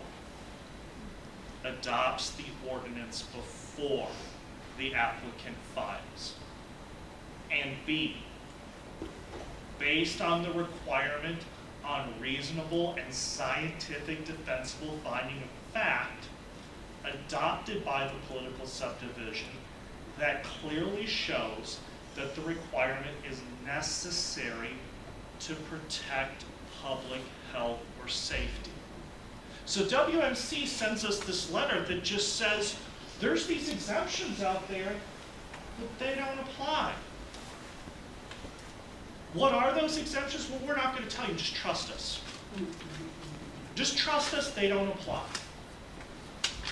Now, I don't know about you, but at least on a personal level, I think that, and I mean this with all due respect, not having children drink fecal matter does in fact impact health and safety and does impact matter, because that's literally what we're talking about here.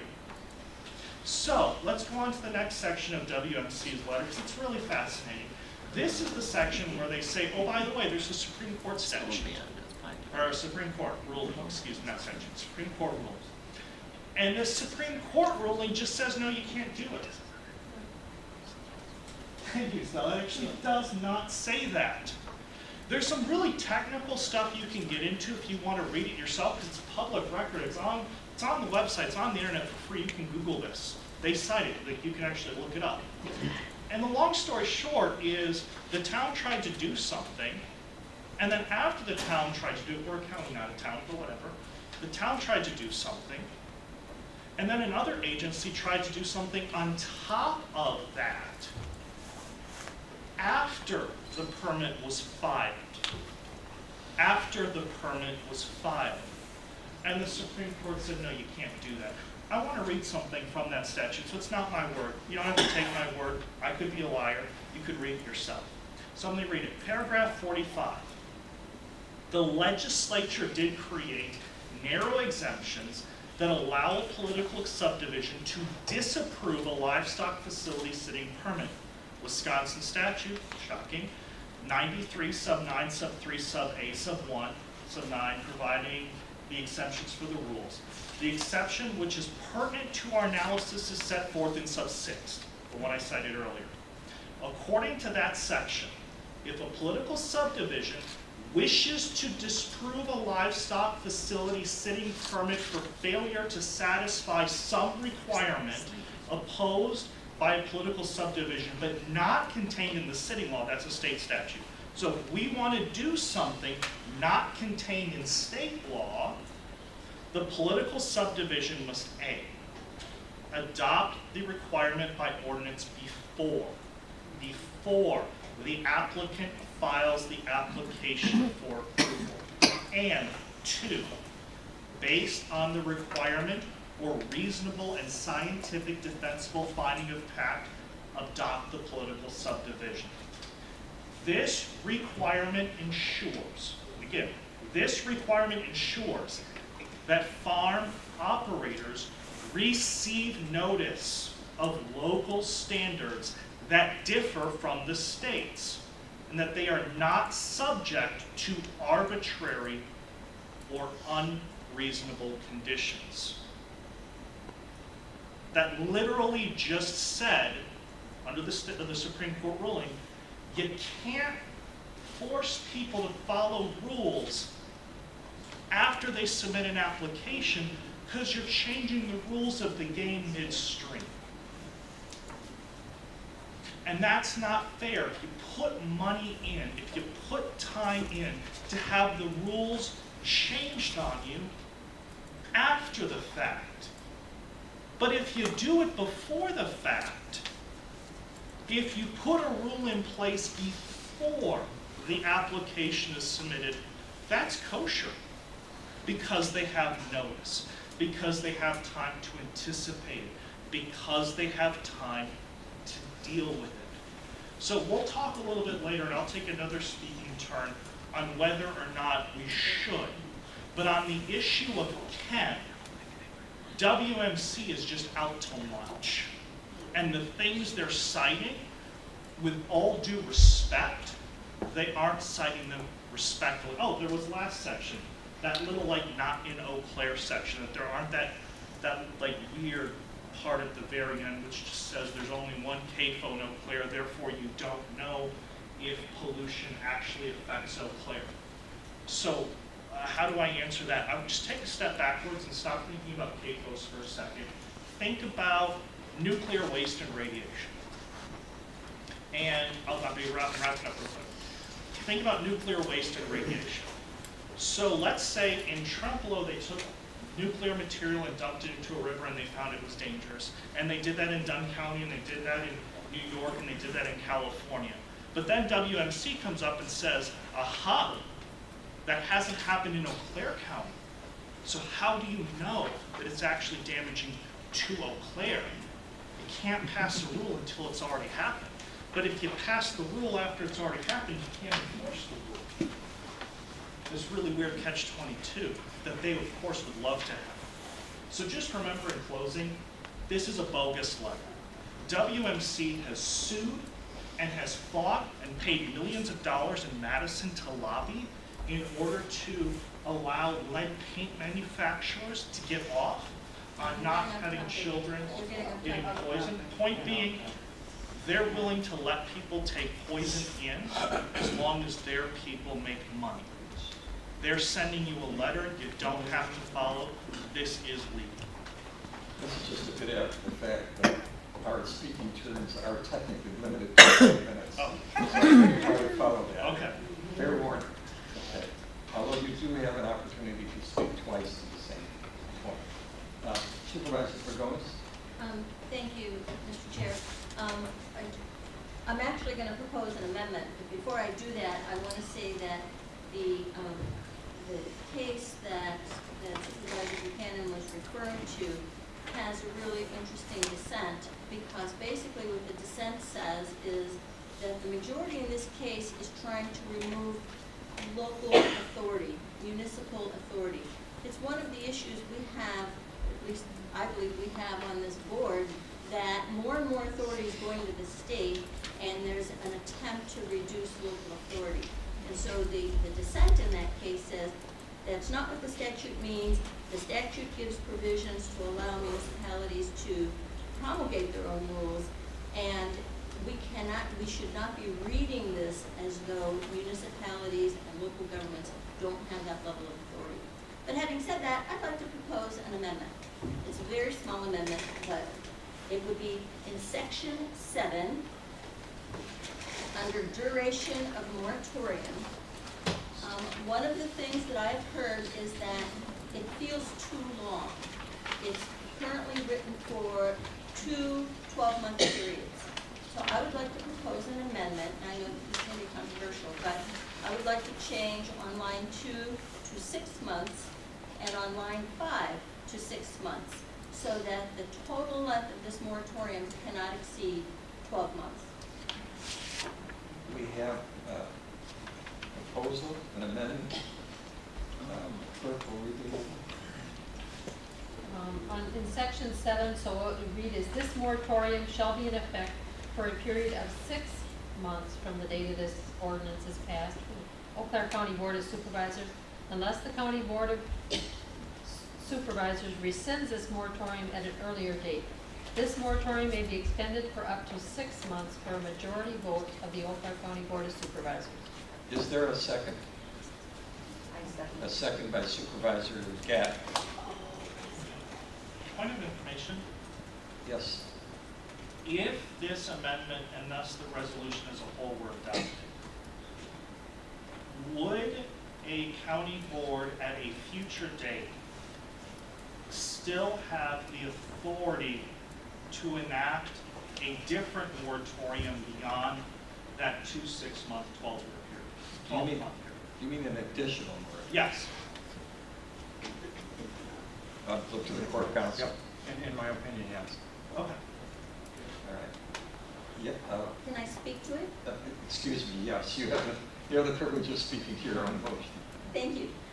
So the point is that several individuals have indicated to me, this is really way too long. We're looking at 2 years. And I think, no, it's just 1 year. And they say, no, it specifically says 2 years. But then listening to planning and development, and I've had several opportunities to hear them, they've said, we want something in place by March. Well, March is 6 months away. So, if the issue is it's not going to happen quickly enough, then I think that there's the challenge. We have the planning individuals say we can get something in place by March. I think we should let them try. If it's not done by March, they still have another 6 months. I think it's prohibitive to think it's going to extend for 24 months. I think that's a really long time. And the point that many individuals have made is that farmers are small businesses. They have business plans. They have to go to the bank. They have to be able to determine what they're going to be doing next year. Many of the small farmers are struggling right now, and why would we want to create a level of uncertainty that potentially extends for 2 years? I think 1 year, potentially 6 months from now, they'll have an understanding of where things are going. If in 6 months it's not going to work out, then we still have a limited piece of time. Supervisor Gattman. Thank you, Mr. Chair. Oh, look at that. Speaking to the amendment. No, not to the amendment. Thank you. Is there anyone who wishes to speak to the amendment? Supervisor Bates, followed by Supervisor Buchanan, followed by Supervisor Denny. Supervisor Godis, I wonder The if light came you on would because be they open to the idea of the language reading 6 months or until the comprehensive plan is in place. Until what? So that, and I say that because Excuse me, Supervisor Bates. You're referring to a so-called friendly amendment. This chair does not accept friendly amendment. It's out of order. It's out of order. I'm not going to respond if it's out of order. we'd have to vote on it.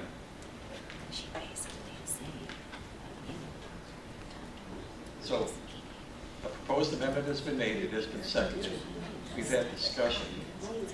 Oh, I'm sorry, I forgot about the chain of speakers, Buchanan and then Dunning. Sorry. Supervisor Buchanan.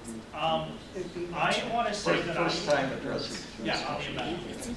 I am going to be voting in favor of this amendment. My understanding and my support for the main motion was that word temporary.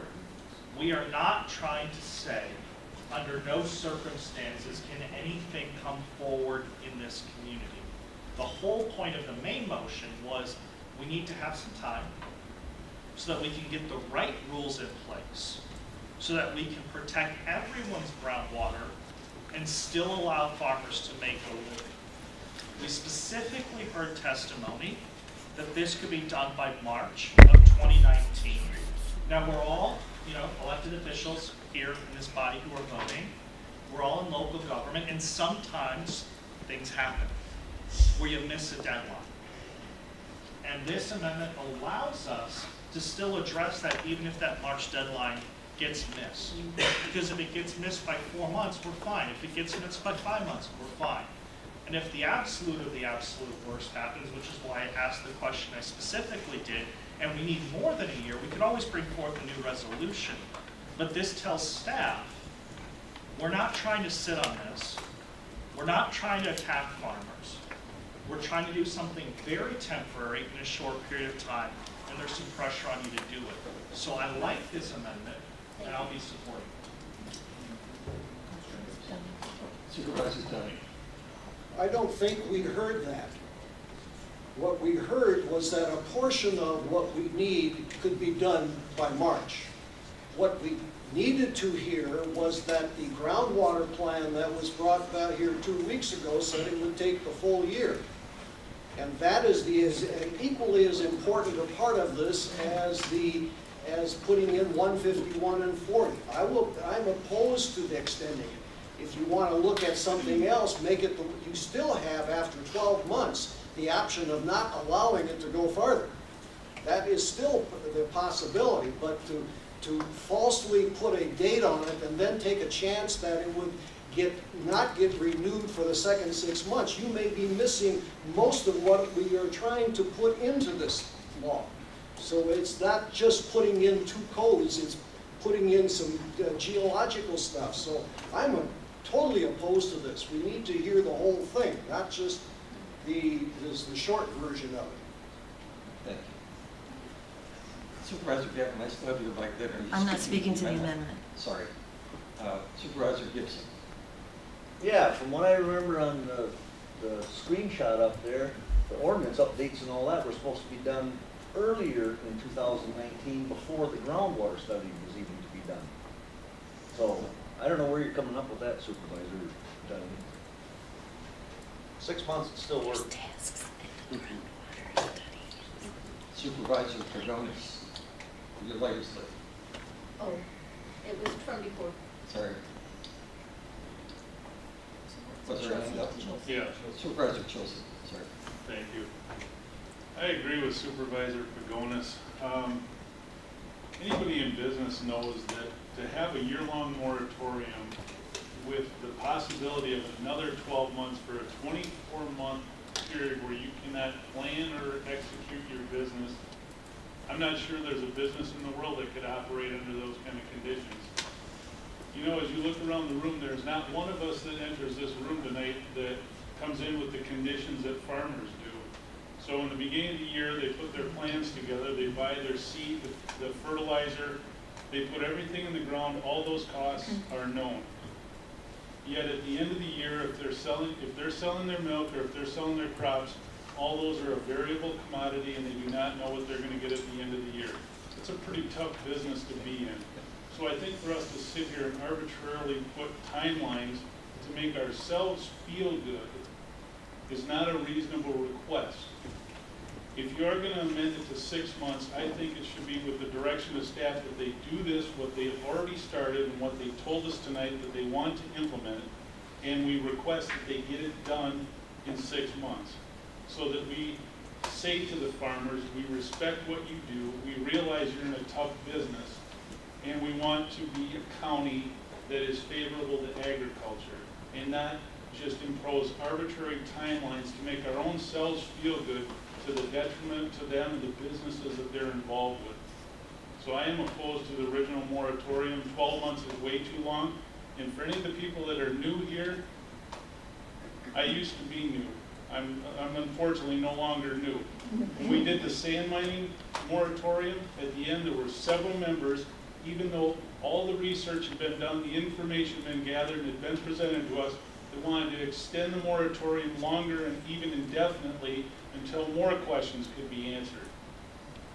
The purpose of moratoriums is to seek information, but to also have a definite end to it. So at this point, I'll support Supervisor Pagonis's 6 month with the idea that staff completes the research and the information and gets things in place by the end of the 6 month time frame. Sorry, to ensure that, you would have to make an amendment to the amendment. Then I'll make the amendment to the amendment that we direct, as a county board, we direct staff to complete all these plans and have them in place by a 6 month timeline, which would be April 1st. We have a proposed amendment. Is there a second to the amendment? The second by Supervisor Gibson.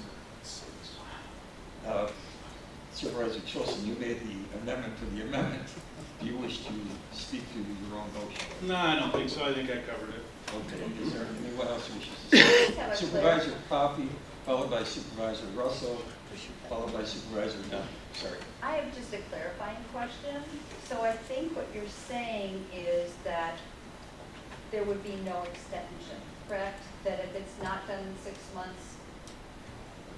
I'm saying in my original resolution that I would want it done in 6 months, whether if the committee came back to this board and said, hey, we can't, in March, we can't complete it and we're going to need another 60 days.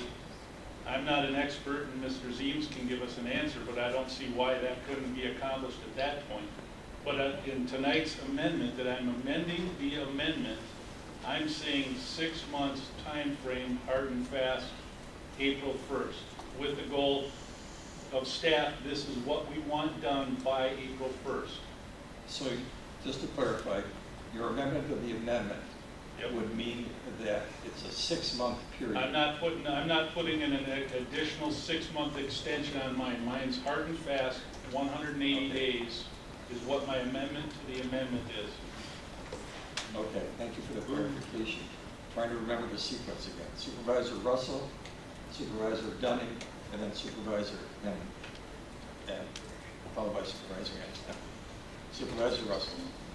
So if the study is done by April 1st, is there action that needs to be taken by the board after that? Yes. So even if it's done by April 1st, then we're lifting the moratorium, but we haven't passed any ordinances possibly yet? My understanding is that we would have to take action passing the ordinance, yes. And that would be after they completed the study? It would be at whatever point it's recommended by the committee. My understanding, is that correct? Or council? Based on the explanation given by Supervisor Chilson, my understanding is there would be the first 12-month period would change to 6 months, and then there would not be an additional 6 months? Correct, and let me clarify what I'm saying. It was stated here that they could have what they need done by March. So is that what I'm amending to the amendment, to make it clear, is I want it back to the board so we can have it in place by April 1st. At the end time of my moratorium, of my amendment to the amendment. So however those calendar timeframes and meetings for county board, P&D and all that fall, that's what my amendment is. Would have to be more specific than that. You know what my You know what your intent what is. my intentions are, so. But to be clear with the board, we have to be specific about the time structure, I believe.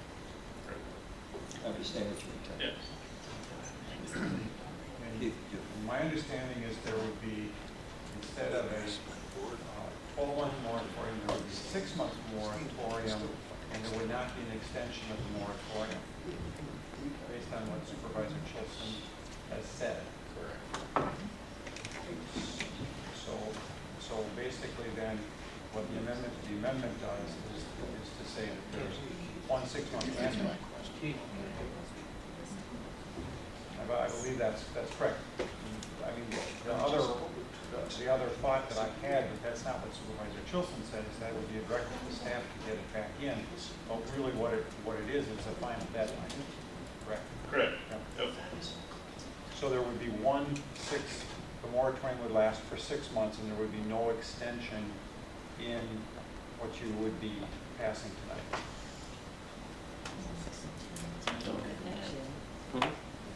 We have a long chain here. I believe the next person is Supervisor or Dunning. Right. Mine was a point of clarification too. So if we agree on the moratorium ending in 6 months, but we haven't passed any ordinances at that point and the moratorium is over, we haven't necessarily accomplished any of the protection that we talked about in the moratorium itself. It ends. Oh, sorry. Is So that a it would question? end.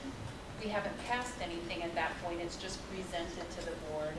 That would still give a potential time frame for a new application to come in before we passed anything. So If there is nothing in place after 6 months based on the amendment to the amendment and an application that's being in, you're correct. I don't think that's enough time. That's my opinion on the amendment to the amendment to the amendment. Whichever amendment we're on, I don't think 6 months is enough time. Groundwater studies take a while, and just as a comment, I can remember working at hospitals in the local area and us dumping narcotics and controlled substances in the sink as part of our protocol. This was not that long ago, so things change, and we need to really be careful about our water and about our health and how we study things. I don't understand the rush. I think studies need to take time. I do understand the need to get things done. You don't want to sit on this. Farmers do have, their cycles for their business, just like was described. They grew up around farmers. I understand, but at the same time, I think 6 months is just not long. Okay. Supervisor Dunning, are you speaking to the amendment of the amendment? I'm speaking to the amendment of the amendment. Thank you. Go ahead. 2 weeks ago, at the last meeting, we passed the groundwater study.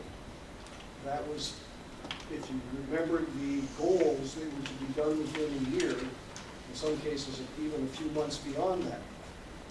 And what Mr. Leonard told us tonight was only a portion of what we need to make that moratorium have any effect. If all we did was just the 2 things that most of the people have been discussing, it won't be complete. It wouldn't stop some other issues from coming in. It wouldn't stop that, in that moratorium, it wouldn't stop somebody from building in areas that aren't suitable for it. Just because they can meet the state law or meet our rules, it doesn't go. We need to have a better geological study of what is going on here, and those are not included in those two citations. So it's way too short. It's way too short. We need that year. We need that year. You still have the option of not renewing it after a year, and you know what's coming up within months before that as we go along. We have the option of, if we have it done, we have the option of cutting it short. So I'm totally in favor against either one of the amendments personally. But you're speaking to the amendment. I lost track of the chain of people. Who else wishes to speak to the amendment? I believe that Supervisor Kenny had some priority. Mine was kind of clerical with the with legal counsel, but I figured when would this take effect so that we could say that we got it done by April 1st, and our first meeting is 10th of April, are we going to get in? Because otherwise, could a person put in a permit application, and in between us, if we ran out and we tried to get another one going?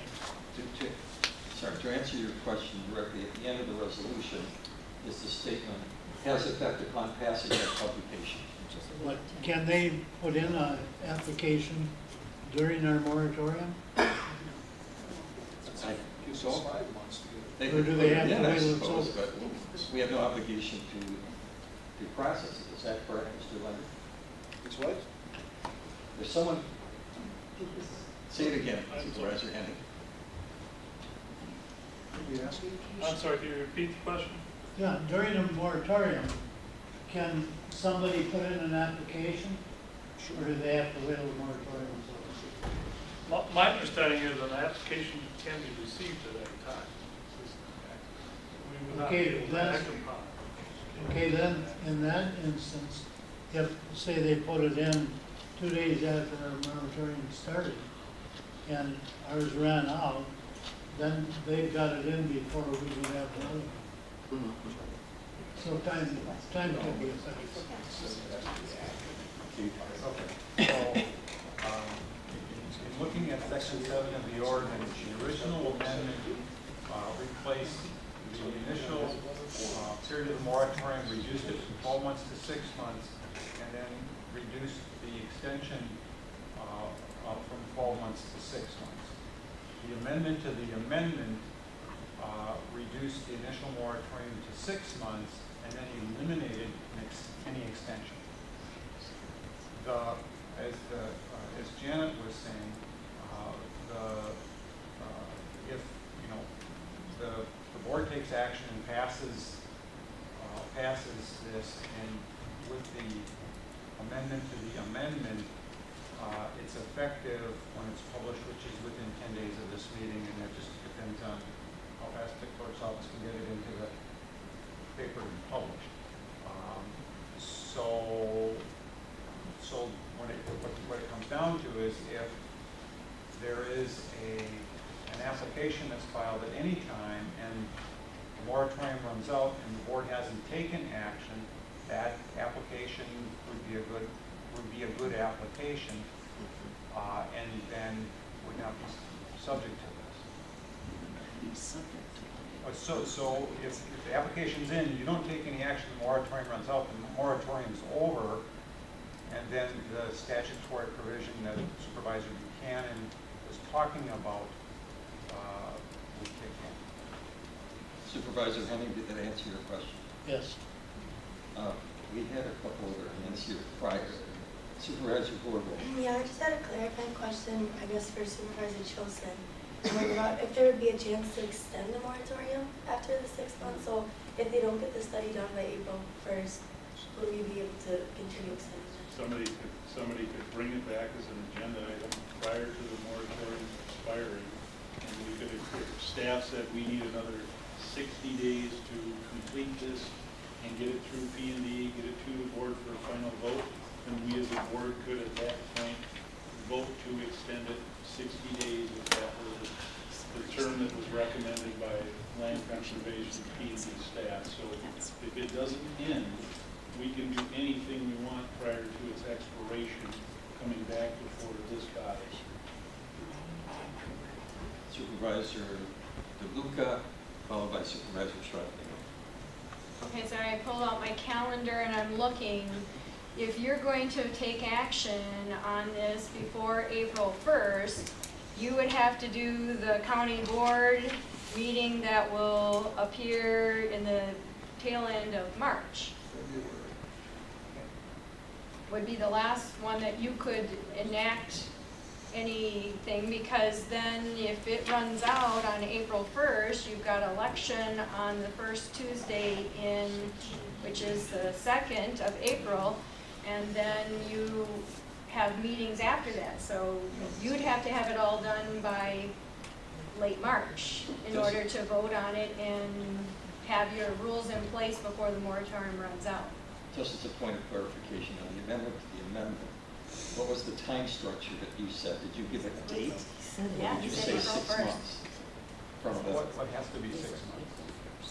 From the date of- It was talking about April 1st, but it would actually be a few days past that based on the fact that it's 6 months. I think, again, we have to be very clear in the motion. If we're using a date or if we're using a period of time. Well, So it's a the period way of it was, time. in my opinion, the way it was, there was nothing changing the first 6 months. The issue is that 6 months is not 6 months from today, it's 6 months from publication of Right, the that's ordinance, my which would question. be a few days later, Is that your understanding? within 10 days of today. That is technically what I said, yes. Okay. Now, if you want me to. I But we're no further. I can amend my amendment, but I'll just leave it alone. You can't amend the amendment. You can't go that far. Supervisor Shrubman. Okay, I'd like to go back to the section 7, duration of the moratorium, and take it at its original language with the 12-month period, then go down to line 3 and 4, where it gives the County Board of Supervisors the ability to rescind the moratorium at an earlier date, I'm assuming if the work is done, and delete the line for this moratorium may be extended for up to 12 months.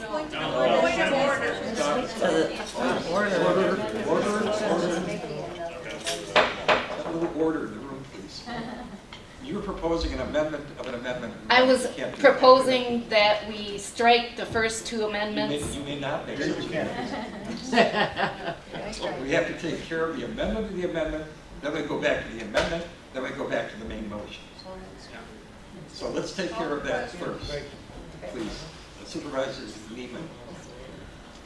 I'm questioning the time frame of 6 months, because if we're expecting the study to be done in 6 months, we still have to have a chance to absorb that information before we can intelligently make any other kinds of ordinances.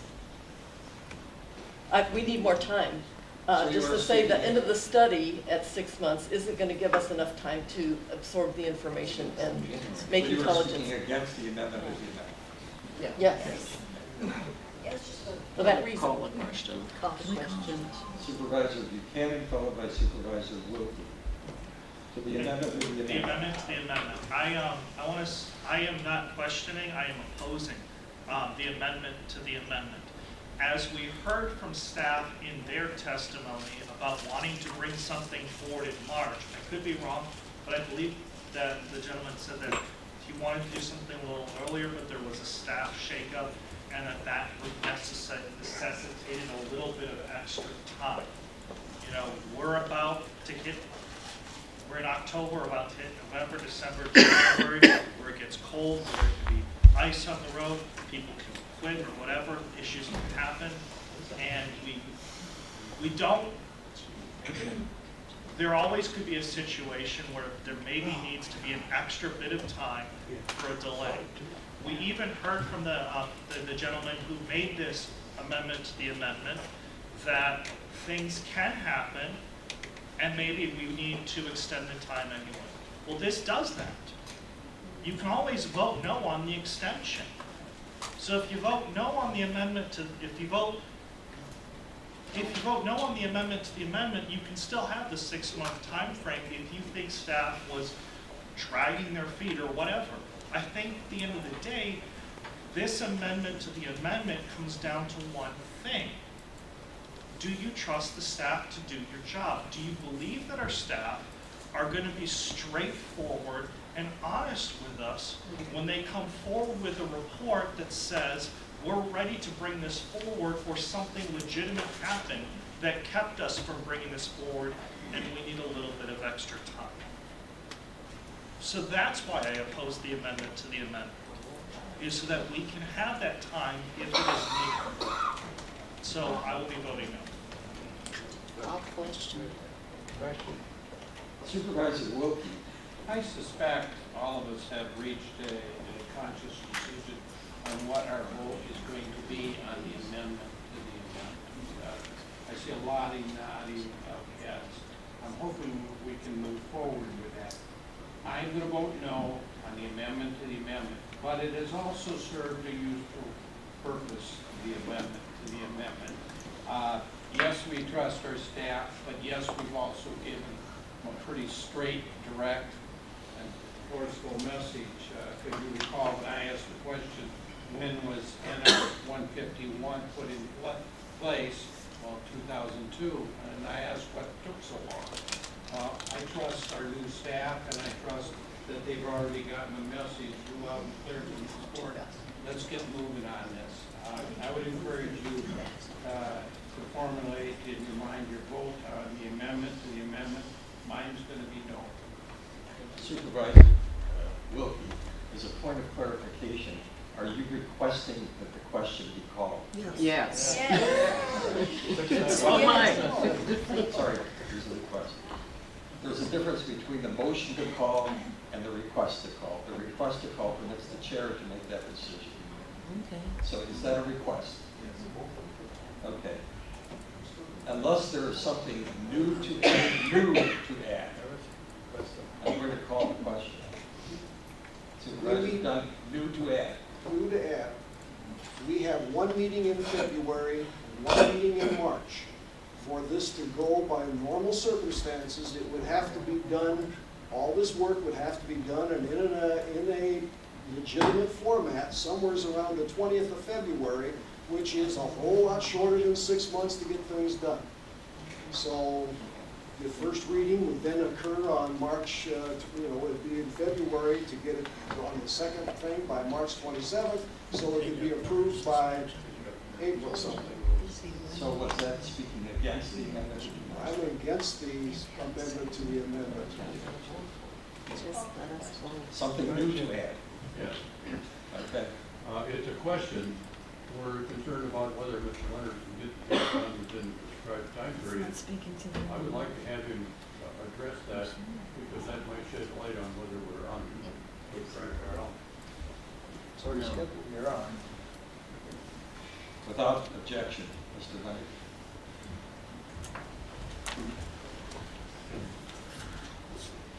Thank you. Thank you.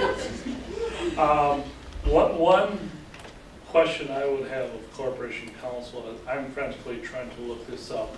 We would be required to have Class 2 public notice. How long of a process is that for ordinance?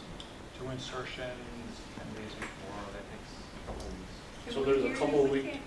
So there's a couple week process involved for Class 2 notification, which we would have to also go through on the proposal, which adds time into, or subtracts time from our ability to pull this together. When I said we would be done by March, I sincerely meant we would be done with our work group by March. Codification, the public notice, the public hearings would follow immediately after that. Farmers will be done dealing with me by March 15th. They don't want to see me after that. It's almost planting time. So that is the March timeline which I have put into place. The point of clarification, are you Yes. saying that when you add on the other periods of time, it will take it past It potentially will drive beyond April 1st. So with the scheduling of county board, it may be very challenging based upon first reading, second reading. to Supervisor Anton's point? Right. Okay. Thank you. I accept that. Thank you. Thank you. Sorry, Supervisor Anderson. Did I pass over? Sorry. I was speaking to the original minute. Okay. Supervisor Gibson, your light is lit. Your light is lit. before. Supervisor Chilson, your light is lit. No?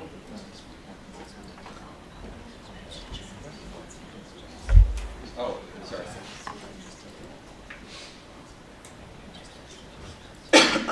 Looks like a bingo game up here. Well, maybe you pocket pushed your button. That's right.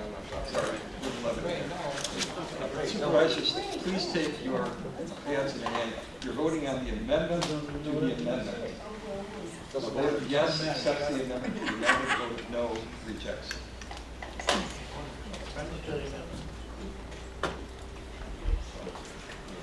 They should be able to do it now.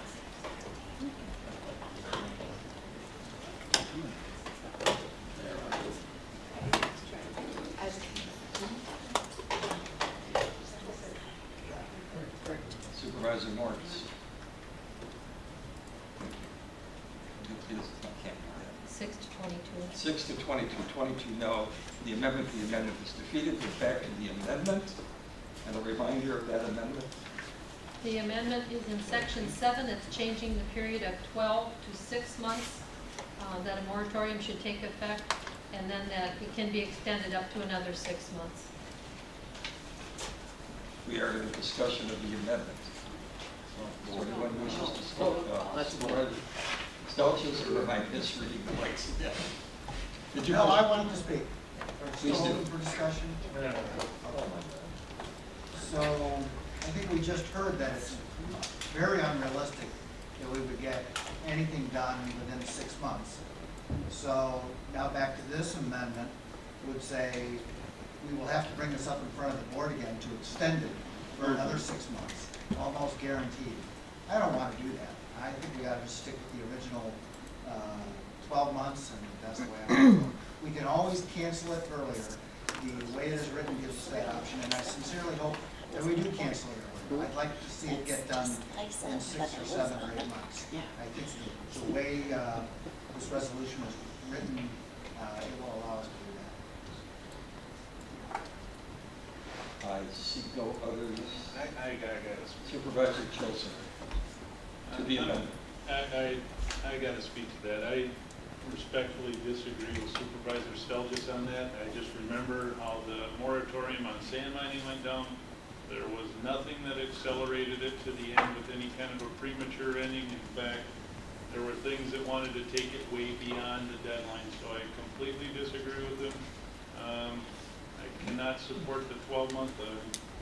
I'm not even going to vote for this one, but I disagree that there will be any implication or any trend to want to end a 12-month moratorium early. Supervisor Buchanan. Yes, I just, in light of the testimony that we just heard about the timing of having the study be done versus when it comes to the board, was that what you were thinking when you made the amendment, Supervisor Jones? Or like, just wanting to see, I would just like to, since this is your amendment, to hear you speak to that. If I can speak now. Please always address the chair. Sorry, I guess I would like to have that information. Supervisor Dragonis, please. Thank you. So I agree with Supervisor Chilson that the sand mine moratorium took longer than it should have. There were numerous extensions. I understand that the plan is that the study will be done in 6 months. I also understand that there are steps to get it to the county board, and that was my thinking for the second set of 6 months. I understand Supervisor Stowe just doesn't want to have to vote on it again, but I think that's a responsibility we have. And I also think that by putting some constraints on it, the project won't continue to get bigger and bigger and bigger, which it potentially can. And listening to Supervisor Dunning talking about all the things that he thinks needs to get included, it's going beyond what I am seeing by the definition of CAFO. I mean, I think his definition is bigger than my definition. So my reasoning is staff will have a 6-month period, and county board will have a 6-month period to get it passed. And, that's basically how I was thinking about it. Supervisor Buchanan? Is that an answer? Yes. Supervisor Anton, to the amendment. Yes. It appears that the issue also relates not only to those doing the work, but the effect is with farmers. And we need something that gets done quickly so they can move on, even if we have to add to it with an additional resolution later. But I think we need to have some early closure so they know where they're going. It's a business, it's an important business here, and we need to respect that. Thank you. I see no, oh, sorry, Supervisor Russell. Followed by Supervisor Anderson? Yes. To the amendment. I had a question. During the moratorium, if it's 6 months or 12 months, a small farmer, let's say 60 head, could increase up to, let's say a dairy farmer could increase up to what, 750, which would be the 1,000 animal units, right? I mean, this doesn't stop expansion because of the 1,000 animal Is units. your question, does this apply only to the technical Larger, defined CAFO? right, so rather than the smaller small farm? farmers would not be stopped if they had an application or wanted to go through the process of enlarging their operation? Is that correct? That's correct. It Yeah, can't the increase ordinance more than specifically 20%. says 1,000 animals. Right? Mr. Leonard, without objection.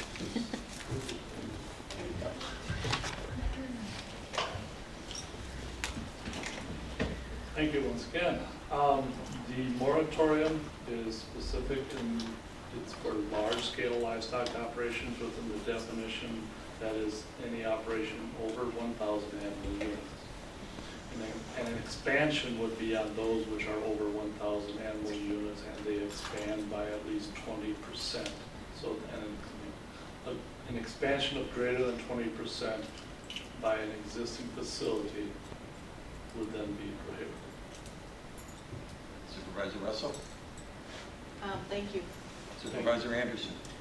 If this amendment were to pass at the end of the 6-month period, would there be a time where the memorandum would not, moratorium would not be in effect where we could accept an application? Is the question regarding the extension? Of the Yeah. In between the first 6 months of the extension. So if it's not clear that this would come back to the board before the 6 months, the board would have to vote before the 6-month moratorium ran out to extend it by 6 months. Once it runs out, then it's not in effect anymore, so the board would have to vote prior to that 6 months. Does that answer your question? Yes. I see no other requests to speak. The vote is on the amendment. Clerk once more, read the amendment. The amendment is in section 7, and this is how it reads. And the only thing that changes is the word 12 to 6. This moratorium shall be in effect for a period of 6 months from the date of this ordinance is passed by the Eau Claire County Board of Supervisors, unless the County Board of Supervisors rescinds this moratorium at an earlier date. This moratorium being extended to up to 6 months by a majority vote of the Eau Claire County Board of Supervisors. So you're voting on the amendment to change the 12 to 6. Supervisor Dunning, I see your light is lit. Did I miss you? Your light is lit. Did you read? Yeah, I was going to speak. I'm going to proceed to the vote. Supervisors, please take in hand your keypads and vote accordingly.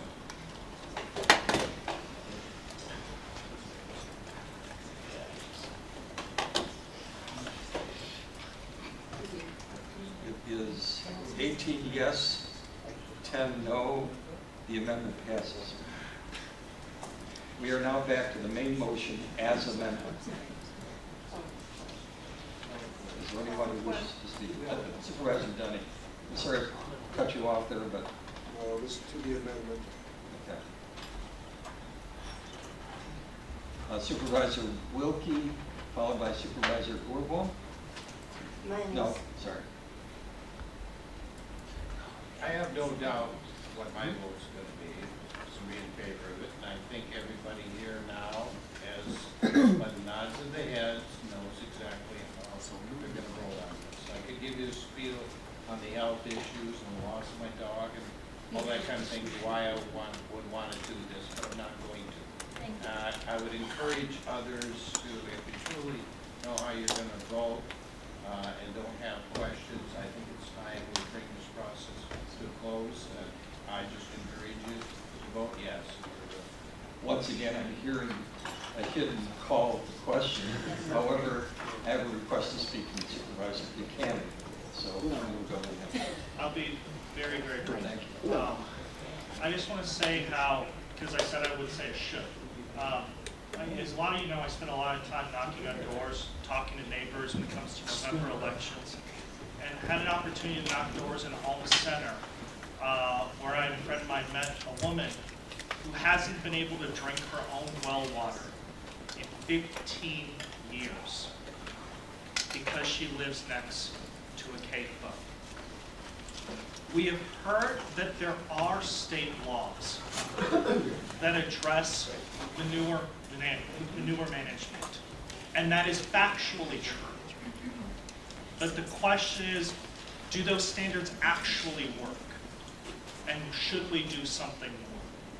And you've heard from a staff who has said that they plan to bring something forward in March of 2019 in order to further protect our own people because the state standards aren't good enough. We have lobbyists in Madison who spend millions of dollars to write rules that benefit them at the expense of us. So yes, it is true that there are state rules, but those rules do not go far enough. And from the people who I have met and looked at into my own eyes and seen the harm that has happened, that is why I am voting yes, and I urge you to do the same. Supervisor Gatlin. Thank you, Mr. Chair. I'd just like to say that I commend the private citizens that did all the time and energy and all their research to bring this forth. I think it's a true display of democracy to be so selfless that they care about the safeguarding the citizens of this community. So, excuse me, I will vote yes on the moratorium, and that's it. Thank you. Supervisor Miller, followed by Supervisor McKinney, followed by Supervisor Bates, followed by Supervisor Coffey. Please help me remember the order. Thank you. Supervisor Miller. Yes, I too wanted to thank the citizens for bringing this information forward. I think I'm more educated even though I grew up on a dairy farm many, many years ago. That's point number one. Point number two, I moved the question. Thank you. A motion to move the question has priority. This is actually a motion. It requires a second of the vote, which would require that the vote be taken. If you vote yes on the motion to call the question. Yes. Do we have a second to the motion to call the question? Supervisor Gatlin seconds the motion. This is not a debatable motion. Therefore, supervisors, please take your keypads in hand. You're voting whether or not to require that we take a vote now. Your vote of yes means yes, take the vote now. Vote of no means do not take the vote now. Correct. Point of information. Yes. Has there been someone who's been asked to speak who has not yet gotten a chance to speak? No, I'm asking a question. Well, the motion to call the question is a privileged motion. It has priority over that. Yeah. And is there some? Yeah, there are some others who could speak. Is that an informational question? Yeah, it's an informational question. Please vote. Voting on the motion to call the question. This is you're voting whether or not we will actually vote on the main motion. A vote of yes means yes, let's vote on the main motion. A vote of no means no, let's not vote on the main motion. Supervisor Henning. Yes.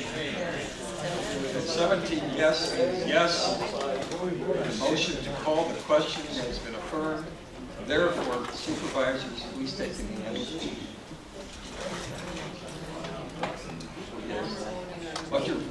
We are now taking the vote on the main motion as amended. As amended. And Do you need to hear again what that amendment The is? amendment is just changing the 12 to 6 months on both the extension and Supervisor Buchanan. Yeah, does the motion to end debate and go into an immediate vote to call the question require a simple majority or a 2/3 majority? I believe it requires a simple majority. It's the will of the majority. I believe, at least a quick Google search, that requires a 2/3 majority. Does require a second, no debate. It can be, it does, thank you, clarification. It does require a 2/3.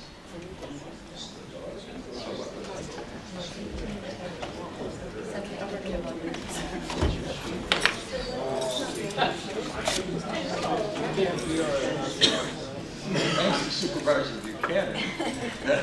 That motion has been defeated because it was 20 votes would be required. Okay, so, No, he's correct. so we'll have more discussion. Yes. So we are still discussing the main motion as amended. Supervisor McKinney, I rarely have a comment. the chair recognizes that. Thank you, Mr. Chair. I did talk to a farmer about this issue, and based on what he told me, I'm voting for the moratorium. Thank you. Is there any, Supervisor Bates? Thank you, Mr. Chair. The one thing that we talked about tonight is how to begin to protect further. But basically, as we take this vote, I hope people will realize how closely connected our farmers are with ag extension, with land use, with all of the various agencies that are connected with county government. They have nutrition plans, soil tests, conservation measures, animal diet, treatments for animals, how to handle their manure, even how much land they have to spread it. And in doing this, keep in mind, we still have very, very safe food by and far. Should we protect our resources here? Yes. But keep in mind also, Eau Claire County is not a county that really is very conducive to large animal operations. So I'm pleased that we've made a small change. I would consider it to be small. But I also want to thank our farmers for staying involved with the education they need in order that much of what we are asking for, they're very aware of and are participating in.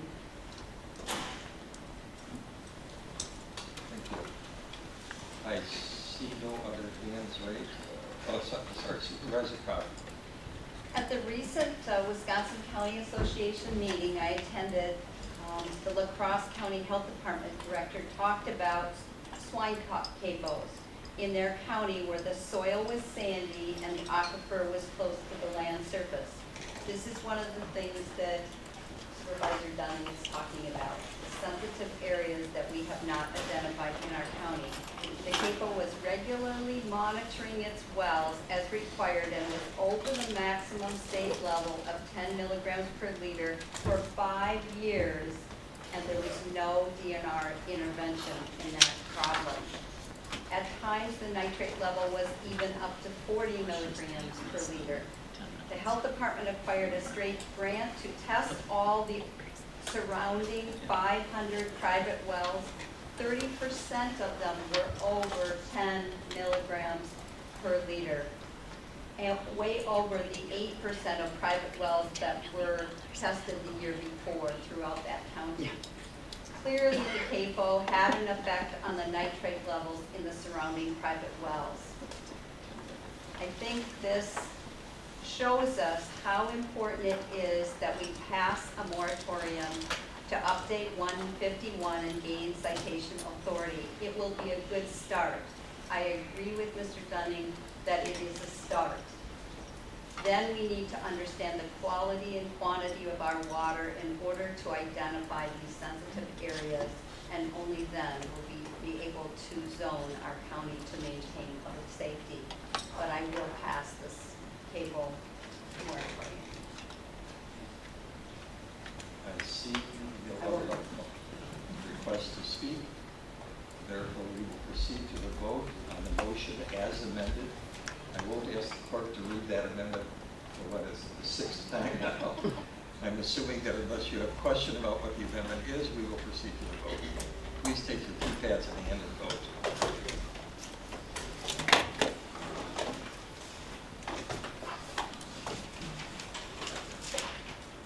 The vote is 23 in favor and 5 opposed.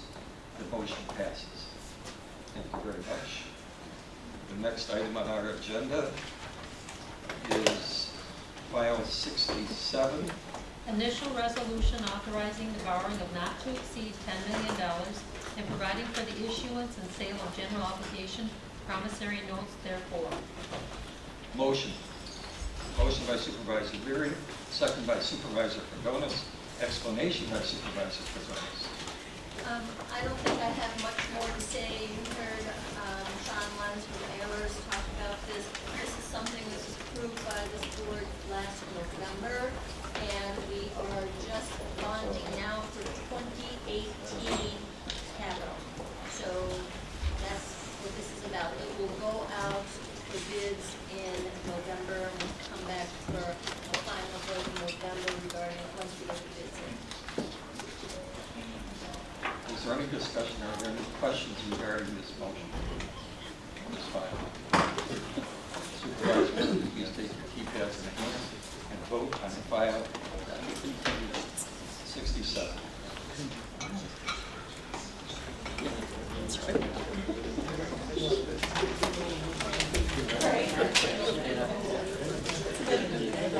Supervisor Gates and Chilson.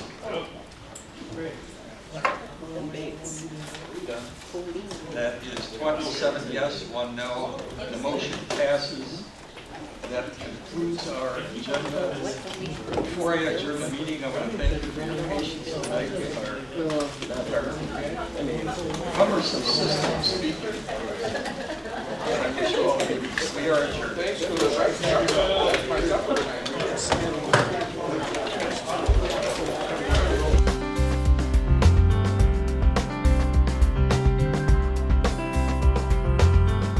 This program was brought to you by a cooperation between Newsworks and Eau Claire County. Newsworks is made possible by continuing community support. If you would like to volunteer or make a donation, please contact us via phone at 715-839-5067 or online at valleymediaworks.org.